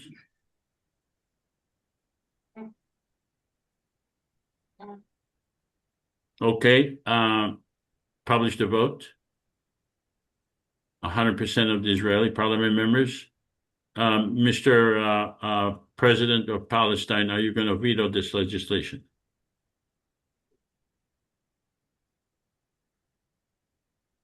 Mohammed? Oh, I'm sorry. He texted. He said that he had to go, and I said that I would take his place. So okay. I'm not gonna. No, I will. I will take his place. So no, I will not veto this. Okay. And what about the Prime Minister of Israel? I guess I won't veto it. I'm assuming that that we're talking about both Jewish and Palestinian refugees. No. There are no Jewish refugees from Palestine, as far as we know. All the refugees are Palestinians that were expelled. What I don't. The Jews have the right of return under under the right of return law. Okay. What I don't see is details about when you talk about decedents, how far back we're talking about. I think I need to see details about numbers. You have those numbers. I think you'd just say no. I think you'd just veto. Yeah. Okay. To be honest, if right. I were the Israeli Prime Minister President, I'd veto it. Okay, let's go to Noga.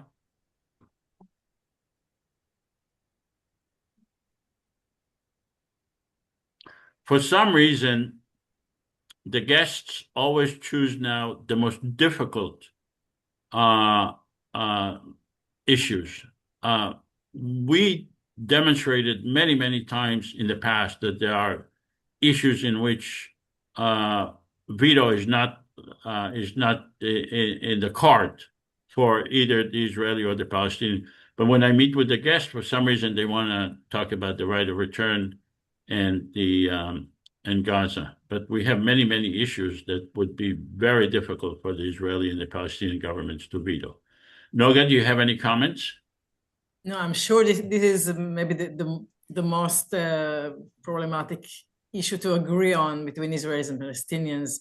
This is something that currently we cannot. But let me ask you this: is it really necessary to deal with the right of return when the Israeli and the Palestinian governments never really dealt with it? Is it really necessary to have that as part of for the federal government to tackle that issue upon its creation, immediately upon its creation?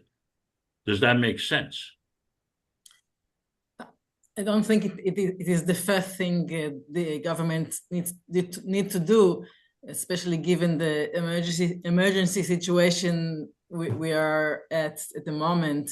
Of course, there are things that there are people who currently are being displaced every day. New refugees or internal refugees are being created every day. So we need to stop that. This is more urgent than trying to correct the unjust that was done years ago, but still affect people that live today.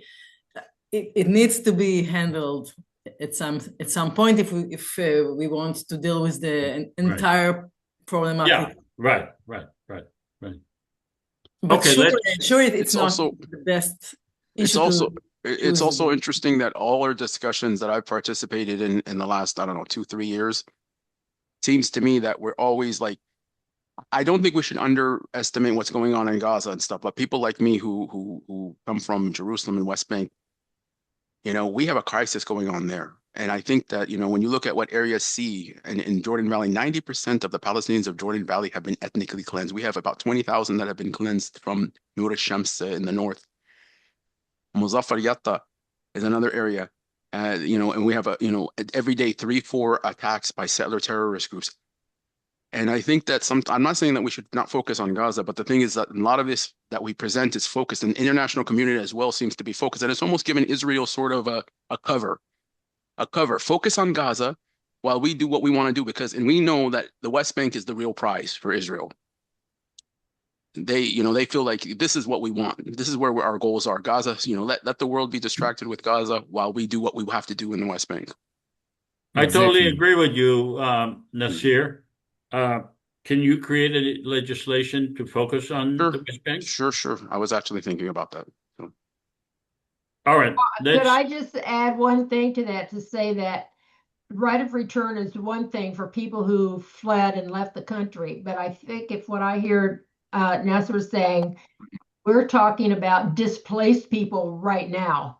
And not necessarily displaced, but there's whole villages are being burned down, eliminated, and they have no place to go. So we're looking at a far larger immediate problem today throughout all of Israel and Palestine that has to do with Bedouins and Palestinian who live on the land, who are being removed and uprooted and have no place to go. So to me, this is a far larger problem than trying to make somebody who's been living in America for 20 years happy because they think they can return. The problem is on the land there. Yeah. All right, let's go to open discussion, and Nasir, can you take over? Sure. So this is the part where the simulation is over and everybody can speak as themselves. They're no longer a prime minister or a president or a member of parliament. They're yourself. So your voice, what you say now, will be held accountable to you, not to your persona that was used. Right. This is also an opportunity for Noga. Thank you for participating today, to also share with us basically her feelings about what happened, as well as the situation currently on the ground and what she does. So kindly raise your hand, and we will begin. But I want to give the opportunity for her to make an opening statement. Yeah. When I first took a look at the idea of the federation government and the short film and all of that, it seems that it ignores the unbalanced reality and sees two sides more or less equal, that fighting and trying to reach an agreement. But the more I read and listened to some of the past simulations, I realized that in fact this vision is coming against the unequal situation on the ground, and trying to look at the reality that there are more or less equal number of people in this land, and acknowledge that it is one land that was artificially divided, and acknowledging also the national national identity of both people that exist in this land, and acknowledging that all of them needs to have the rights acknowledged and enjoy national and individual rights in this land. At the same time, of course, we have to realize and acknowledge that the initial point is not balanced, and there's no conflict here between two powers, but there are dozens of years of oppression, where the Israel is the strong side that took land, expelled people, took the property, conducted apartheid regime, and in the last 2 years even conducted genocide. The problem today in Israel is that for years it was already it's always been ignoring the Palestinians in the land, but in the last 20-30 years, and especially in the last few years, the dehumanization of Palestinians is in new levels, and Accelerated. yes, and there are just no red lines. Again and again, the red lines are being crossed, and at that stage, I really think that Israelis will agree to everything, even gas chambers for Palestinians will go against major opposition. It's just horrifying that you have government official declaring genocidal statements, and the army is conducting mass massacres of civilians daily for over 2 years in different manners, and the majority of the population is just indifferent. Yeah. Even good people that I know personally, from my family, from among my friends, people that I really appreciate, and they're doing very good things in their community and in their profession, in their family. In this aspect, they're just blind and deaf and have no heart and are just totally indifferent. And some people that are aware that horrible things are happening, and don't justify it. They found a way to, in order for them to live in this terrible reality, to deliberately close their eyes and try to focus on their little community and family. And this way, the government can do whatever they want. And the main problem is that this government that many Israelis dislike and oppose, and they feel like they're being captured by, still has an army that with this army they can do whatever they want. Mm-hmm. And all those people that oppose the government, still the majority of them, the army is beyond criticism. Not going to the army under this government is not an option for most of the people. So people like even my brother are going to send their sons to implement the policy of a government of that declares sort of Nazi declarations and implement them on the ground. So we reached a really very low point and very dark days. And in this emergency situation where the suffering is so heavy, the immediate instinct for the people who care is to try to stop the atrocities and save lives. And some people, some groups in Israel trying to promote visions of peace sometimes are being mocked at. We'll talk about peace now when children are being killed every day.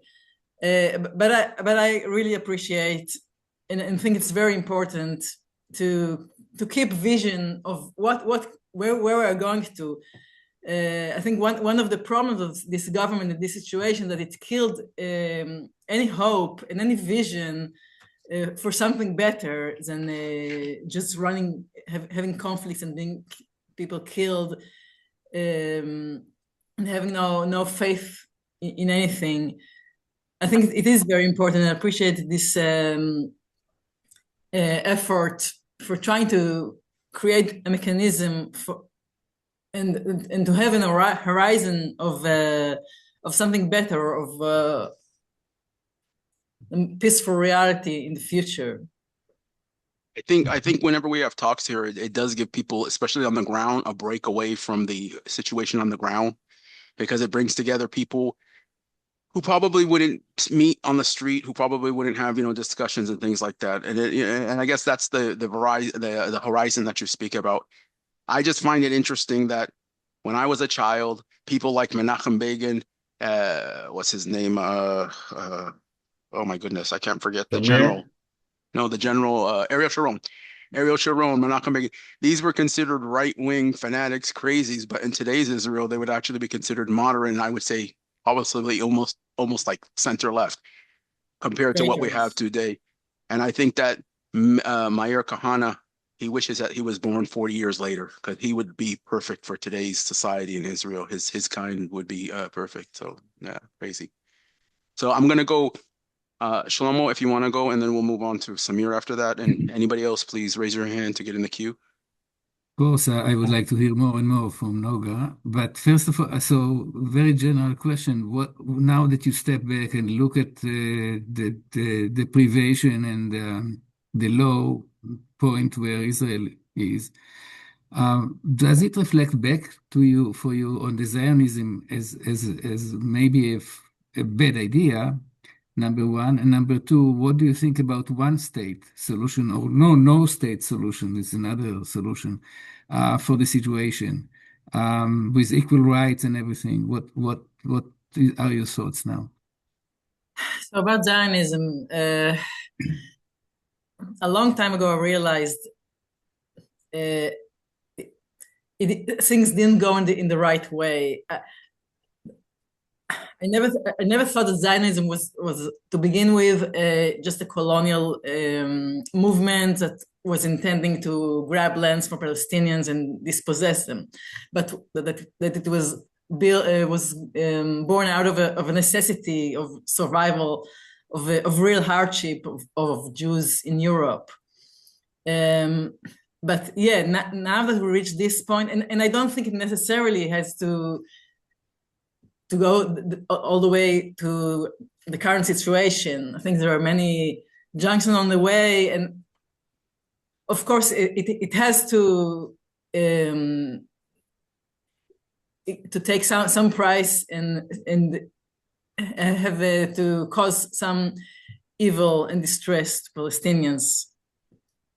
But it didn't have to go all the way till this current situation. But since it got there, in retrospect, yes, I think it was a bad idea that to try to create. Can I challenge you on that, on what you just said? Do you mind? Yeah. So when you said that ahead. Zionism was a necessity of what happened, can I flip it and say that Zionism was an opportunistic event that used the persecution of the Jews to hijack this persecution in order to fulfill? Because in my personal opinion, had there not been a Holocaust, had there not been a Nazi Germany, Zionism would have probably failed. That it was the fact the final death certificate to Palestine was Nazism, because the 1920s we didn't see mass amount of Jews coming to Palestine. It wasn't until the 1930s when we saw Zionism really take off and become successful, because that necessity.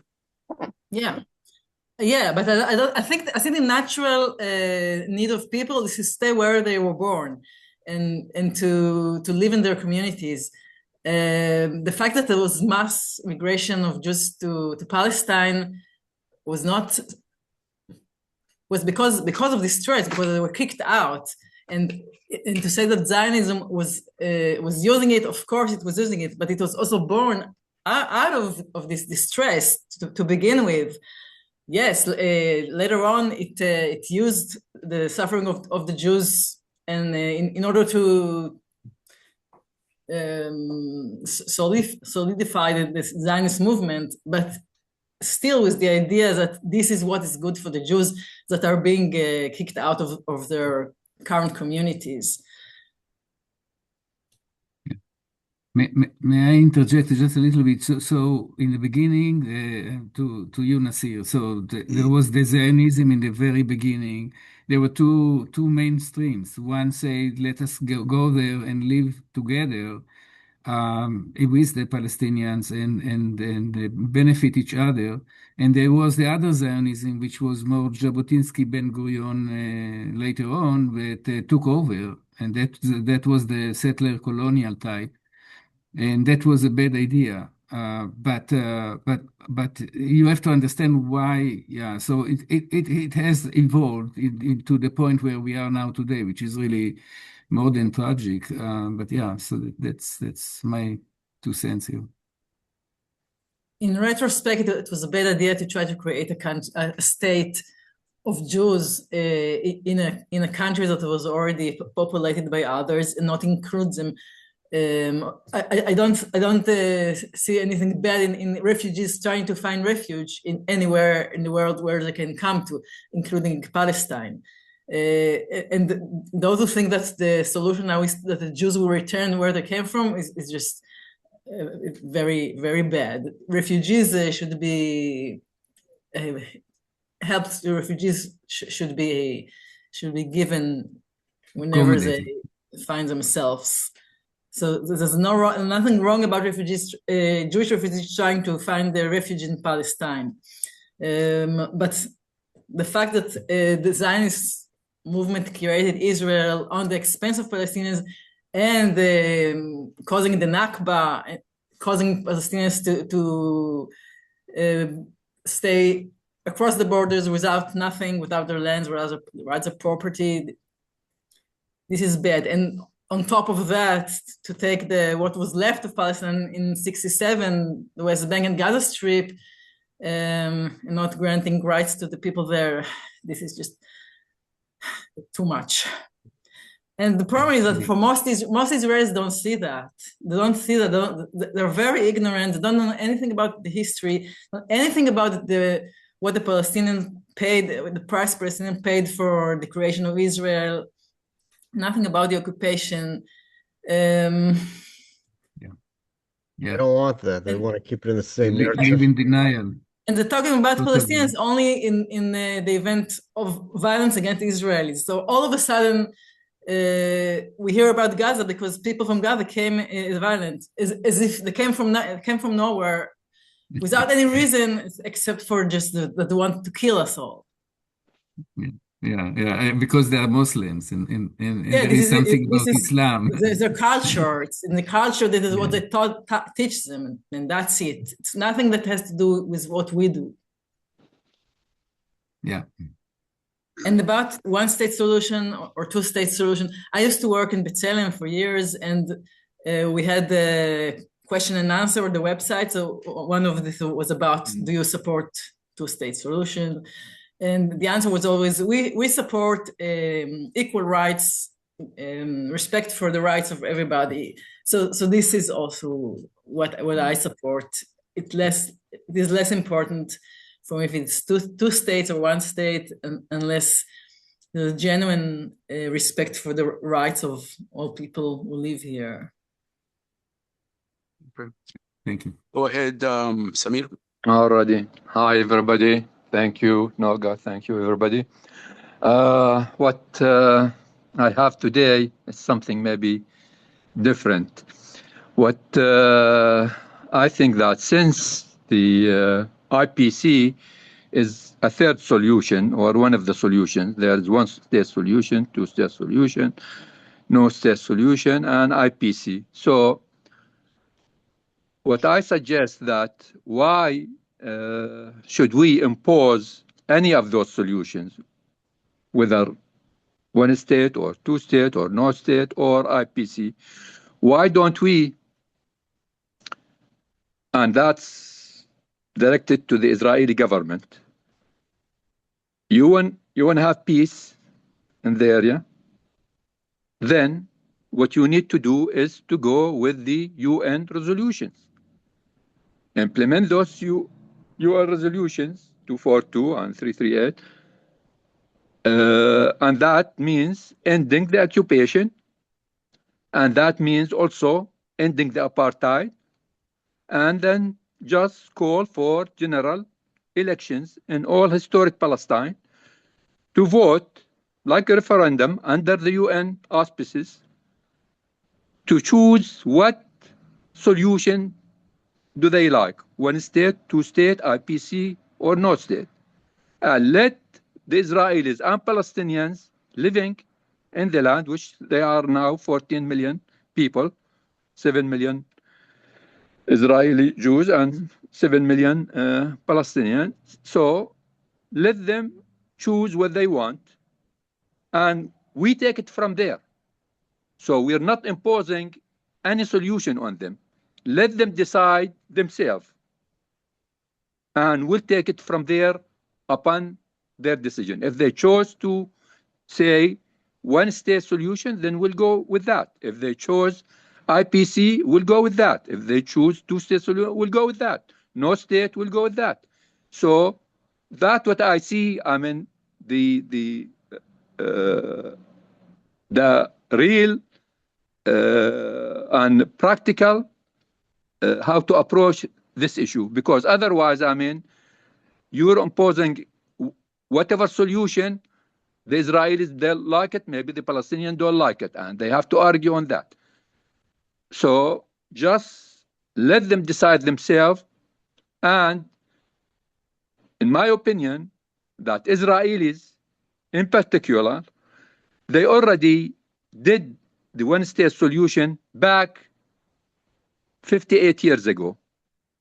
In 1965, they ended the military rule of Palestine, and they declared one democratic state, and they went with it until today. I mean, the only thing that they didn't call it democratic Palestine, they just called it proper Israel. And then after 67, they forgot what they did before, 2 years before, and they kept the occupation until today. So thinking about, I mean, those Israelis, if they did it once, they can do it again. And by doing just having the general elections under UN auspices, and that should lead them somewhere. So that's what I have. Thank you.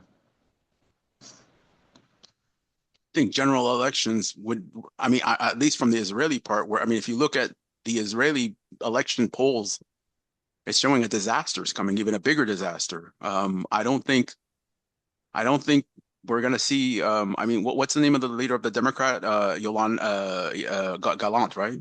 Golan. Gallant, Yair right? Golan. Yeah, Yair Gallant.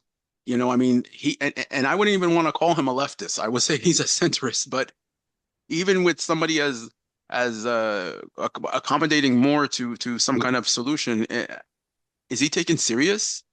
I mean, we saw the poll, 40% Netanyahu, 40% Bennett. These are not hopeful numbers.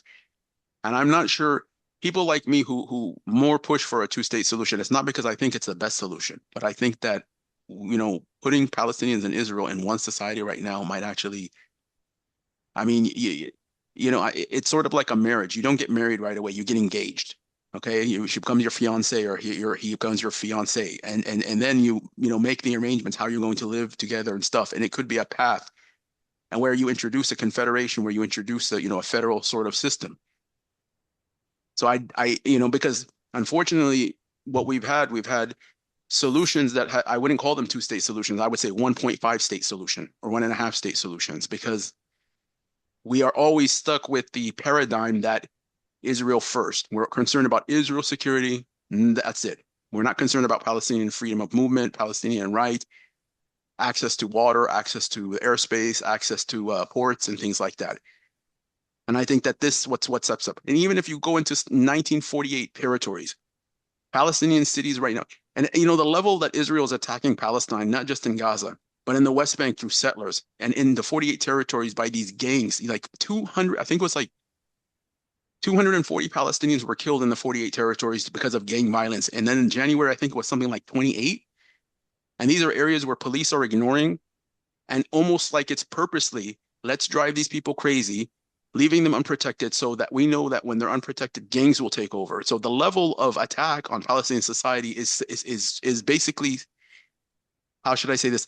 It's done in a way how much more effective. In the West, in Gaza, you just bomb them, you kill them, you do this. In the West Bank, you unleash the settlers. And in the 1948 territories, you encourage drug dealers and gangs to go in and just commit acts of violence and control cities. So everyone has like a different recipe, but I think it's all part of the same system. Yeah, exactly. Also, Israel. Yeah, go ahead. I'm sorry, Noga, go ahead. In 65, if we can say that Israel was a one-state solution with Israel, with Jews and Palestinians, but then the Palestinians were a small minority, so Israel can afford being sort of democratic when the Palestinians are a minority, but Israel. The idea of Israel is being a Jewish state, which doesn't go along with being really democratic, and Israelis will never support having one state where Palestinians are not a small minority, but half of the population or more.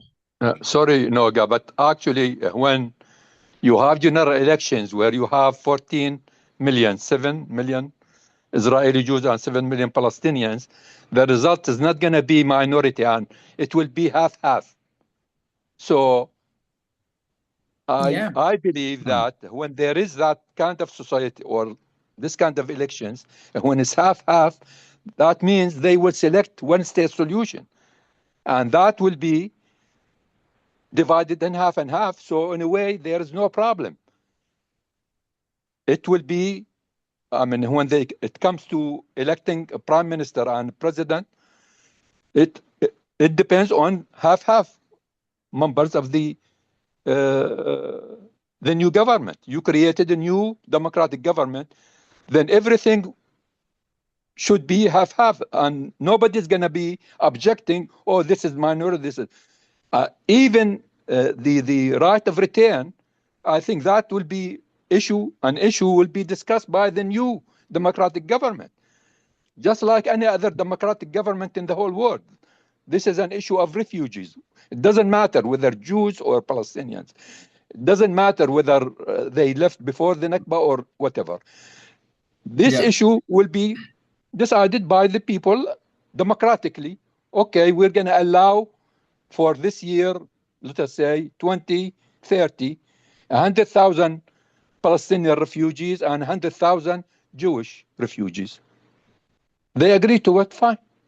So whatever, problems we're facing right now, these all will be discussed later in a democratic government. So our problem is to get there, to get to that elections, and by how we get there, ending the occupation. Now, that's number one. Ending the apartheid system, go along with the United Nations. That's it. Other than that, we're going to just go in circles and all around. We're bringing back, issues 30 years ago, 50 years ago, 77 years ago. Well, all of these, can be discussed just like what we're discussing right now. If we're living in democratic society, okay, you believe in democracy, that's democracy. Okay. Peter wants to say something. Okay. Okay, Samir, after Samir is Zahir, and then did Peter, did Peter have his hand up? Did I miss that? Yeah. He did. He didn't do it electronically. Okay, let's go, Peter. Peter, unmute, please. If you need to ask a question, and then we'll go to Sean. Yeah, sorry. Yeah, sorry, I couldn't work out how to raise my yellow hand. But I think it seems like a lot of when we're doing the simulation, I thought, yeah, this is really good. But when we got to the point where there was the veto, I kind of realized then that maybe this would have been fine in the world that I don't know if it was true or not, but people always used to say in the past, there's extremists on both sides who kind of hijack the agenda, and there's a lot of people in the middle who want peace. And maybe if that was the case now, or if that was the case then this might be meaningful. But I think that the reality does seem to be that if we even got to the point where we had this federation government and the Israeli prime minister could veto it, they wouldn't have to go into negotiation. It doesn't seem like at the moment in the vast majority of Israelis are going to go, hey, look, we've got a chance for peace. You can't just veto it. We need to work with it. I think they would do it with the blessing of, as Nasir said, the options are not very promising. So I felt that in a slightly different world, or completely different world, the simulation was great. But in the real world, which we're now back in, imagining this happening is very difficult, because I don't think that an Israeli prime minister, whoever it is going to do anything other than veto, even if we got to this position anyway. Mm-hmm.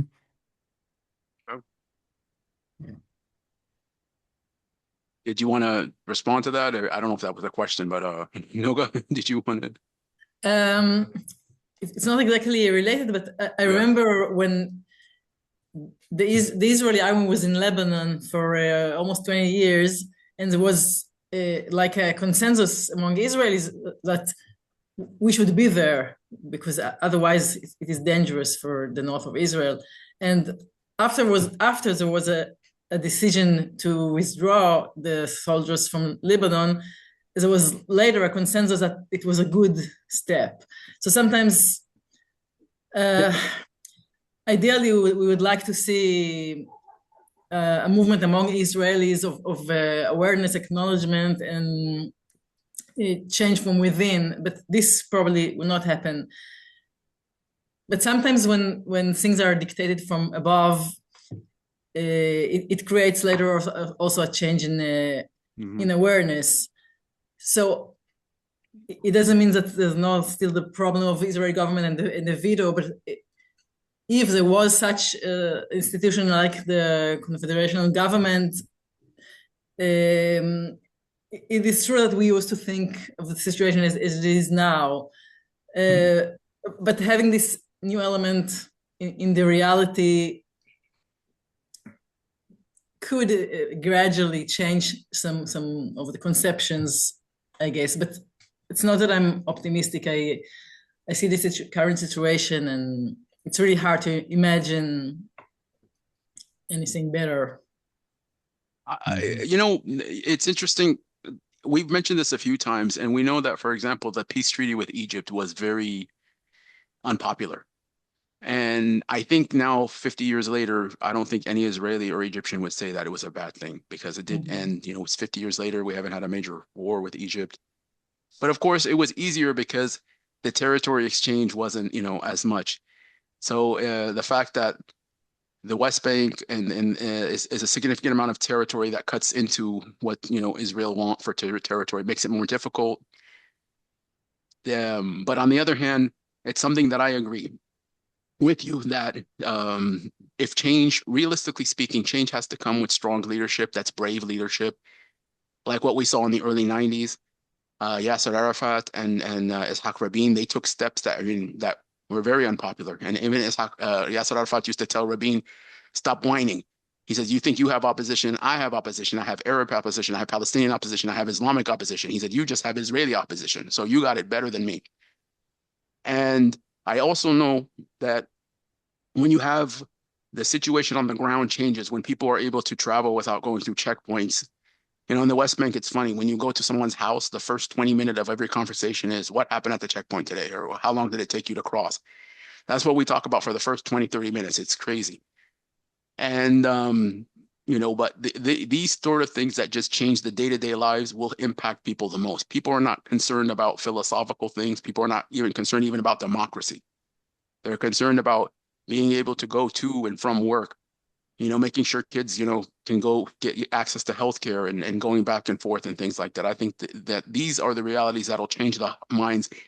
And I don't think it's going to take 2 generations or 3 generations to do it. I think it'll take a matter of years, if a matter of probably even less.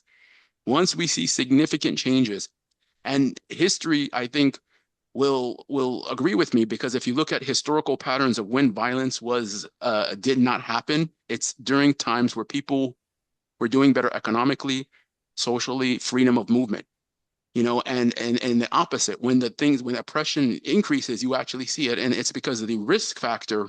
Like, what makes a Palestinian turn to armed resistance is when he feels that without armed resistance, I'm just as likely to get killed or persecuted or oppressed. So therefore, it's a very little difference whether I do armed resistance or peaceful resistance. So if the gap is big, then it's going to be easier for me to say, let's continue. Let's continue with not doing armed resistance. But today, whether you hand an Israeli soldier or a settler a flower and say peace, or here's a piece of chocolate or baklava, or give him pull out a gun, it's the same reaction. Joseph, if you wanted to go. Yeah, I would like to disagree with Peter. Peter seemed to be saying, from what I understand, that in a simulation, it's easier to think of a federal government making changes, but in reality, it would be very difficult. In other words, the Israeli government will veto everything I actually think it's the other way around. Because in the simulation, we are asking people to imagine a different reality. That's very difficult for people to do. But when there is a different reality, they don't have to imagine it.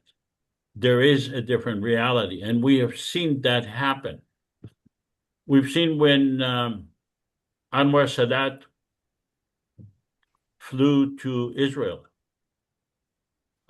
using just a regular plane flying into Israel. And he changed the Israeli mentality almost 180 degrees. his arch nemesis in Israel were welcoming him and complimenting him, and he changed the reality because he created a reality. He didn't just say, "What if I fly to Israel? Will you accept me?" No, he has done it. No matter what you say, he has done it. And when he has done it, he created a reality. So the Israeli people didn't have to imagine. They have seen him landing at the airport, and they have seen him shaking the hands of Israelis. And they stood in the streets, in the road from the airport to Jerusalem, waving Egyptian flags because he created a reality. Yeah. Reality is much stronger than just telling people to imagine things. So I keep going back to the fact that it's very difficult to imagine an election in which Israelis and Palestinians have voted. But I believe that we are very, very close to reality. And I believe that if we actually have the election, we will create reality. And the scenario that we see today will change completely.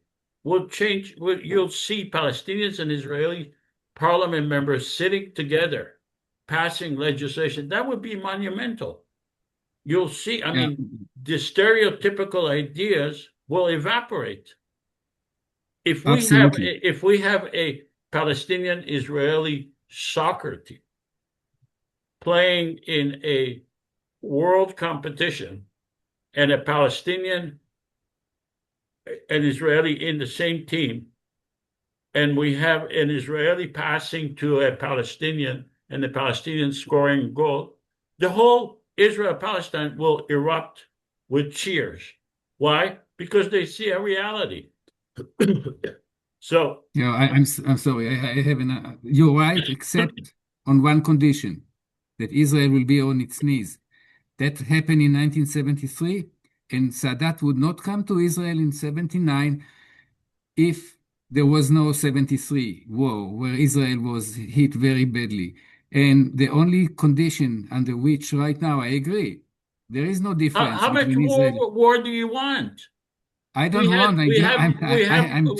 I'm just realistic. I mean, is that not enough? No, you don't get what I'm saying. It's the reality. The reality is that Israel needs to be hit very hard, or it won't change. And once it is hit very hard, in fact, a war with Iran might be saving Israel in a way. I mean, destroying half of Israel, but then the other half would still do something. And so Israelis don't understand. They don't understand the limit. As Noga said, they don't see red lines and they pass all of them. And in order for them to see the red line, they need to be spanked very hard. That's all. I don't think this is something necessarily exclusive to Israel. I think it's something exclusive to any power. You know, we've never had through colonial history, imperial history, empire history, we've never had an empire say, you know what, I think I'm doing something wrong. I need to be a nicer. This is unconscious and we need to pull out. Absolutely. The Intifada, the first Intifada, I think brought about the Oslo Accords. I think that, you know, I hate to say it now, Israel has put itself in a predicament because the October 7th attack and the resulting genocide put Palestine back. And Hamas and other organizations are saying, you see, we put Palestine back on the map. We're now the #1, you know, international front. And in a way, they're right. They did do that. Was it worth the cost? Is a debate that we're always going to have. And many Palestinians are saying it wasn't worth it. But the reality is it did. And Israel is saying, now if we do find a solution for Gaza and the Palestinians, we're rewarding this attack. And a Palestinian like me, I'm saying, well, whose fault is it? You set yourself up for this, you know, this type of thing. So you can't cry now and say, well, if we move toward a solution, we're going to reward acts of violence. And this in the future will say, hey, all you have to do is commit another October 7th and it will usher in a new something era. Yeah. And unfortunately, so in a way that, you set yourself up, but this is the reality. And Joseph, I have to agree with Shlomo. I think Israel, Israel has absolutely no motivation. There's no reason for Israel to accept. They got their man in Washington. They got whatever they got with him, whether it's money, pictures of him doing crazy stuff. We don't know. They got him. And not only Trump, I don't want to blame Trump. They had Biden, they had in every other single president, they got the people. They got the people in power who can change the decision. Yeah. They have absolutely nothing to lose. So no matter what you do, you can isolate Israel. The Israeli Olympic team was booed like villains on the stage just 2-3 days ago. They don't care anymore because they're like, you know what? Who cares? We have the United States. That's all we need. Noga, what do you think? Yeah. Yeah, I wanted to give Sean, Noga, if you wanted to Sure. respond, and then Sean, we'll go with Sean because Sean had his hand up. I don't know if he still wanted to say something, but go ahead. No, go ahead, Sean. Oh, hey, Noga. Yeah, you said earlier about the Israeli being ignorant and they just don't want to, because frankly, I see them all the time on the social media, but I see them saying there's no such thing as Nakba. That's a Palestinian propaganda. Hamas is the terrorist. If there was no Hamas, there would be peace, such and such. And they keep saying, oh, there's a problem going on. There's people like why are they blaming Israel? But there's other problem going on in the world. Why are they only picking on Israel? Oh, because they like picking on the Jews, trying to play the victim in their way. And then you start to say something they committed a genocide, then they say no, there's no such thing as genocide. That's a propaganda. That's a conspiracy. You are anti-Semitic. They say all this stuff like trying to deny reality and then blame the people who tries to tell them otherwise. I see them all the time, and and like they're just so brainwashed into this Zionist narrative. They're not willing to listen to the Palestinian narrative. It's like they're just stuck right there, and then thinking, oh, this is they feel like they're invincible. And like to stay in that closed-minded and think nothing's gonna happen to them. And I don't know if how long this is gonna go on for this. If they still believe that they can just do however they please and accuse other people of that they're making stupid remarks about them. I don't know how far this is gonna go, Noga. But yeah. Okay, so I'm going to give Noga the last word because we're going to wrap up. And if you wanted to say something, Noga, you're muted, by the way. Yeah. Oh. No, these days where people, those of us who care and to see the reality as it is, we feel very frustrated and with lack of power to change anything. We have to remember that an individual doesn't have the possibility to change the entire reality unless he's the president of the US. Because many of my friends said, yeah, it is terrible, but what I can do, I cannot change anything. So better that I don't know what is going on and just focus on my daily life. But we have to remember that we are only individuals and we can do what we can do. We can do something. It's better than doing nothing.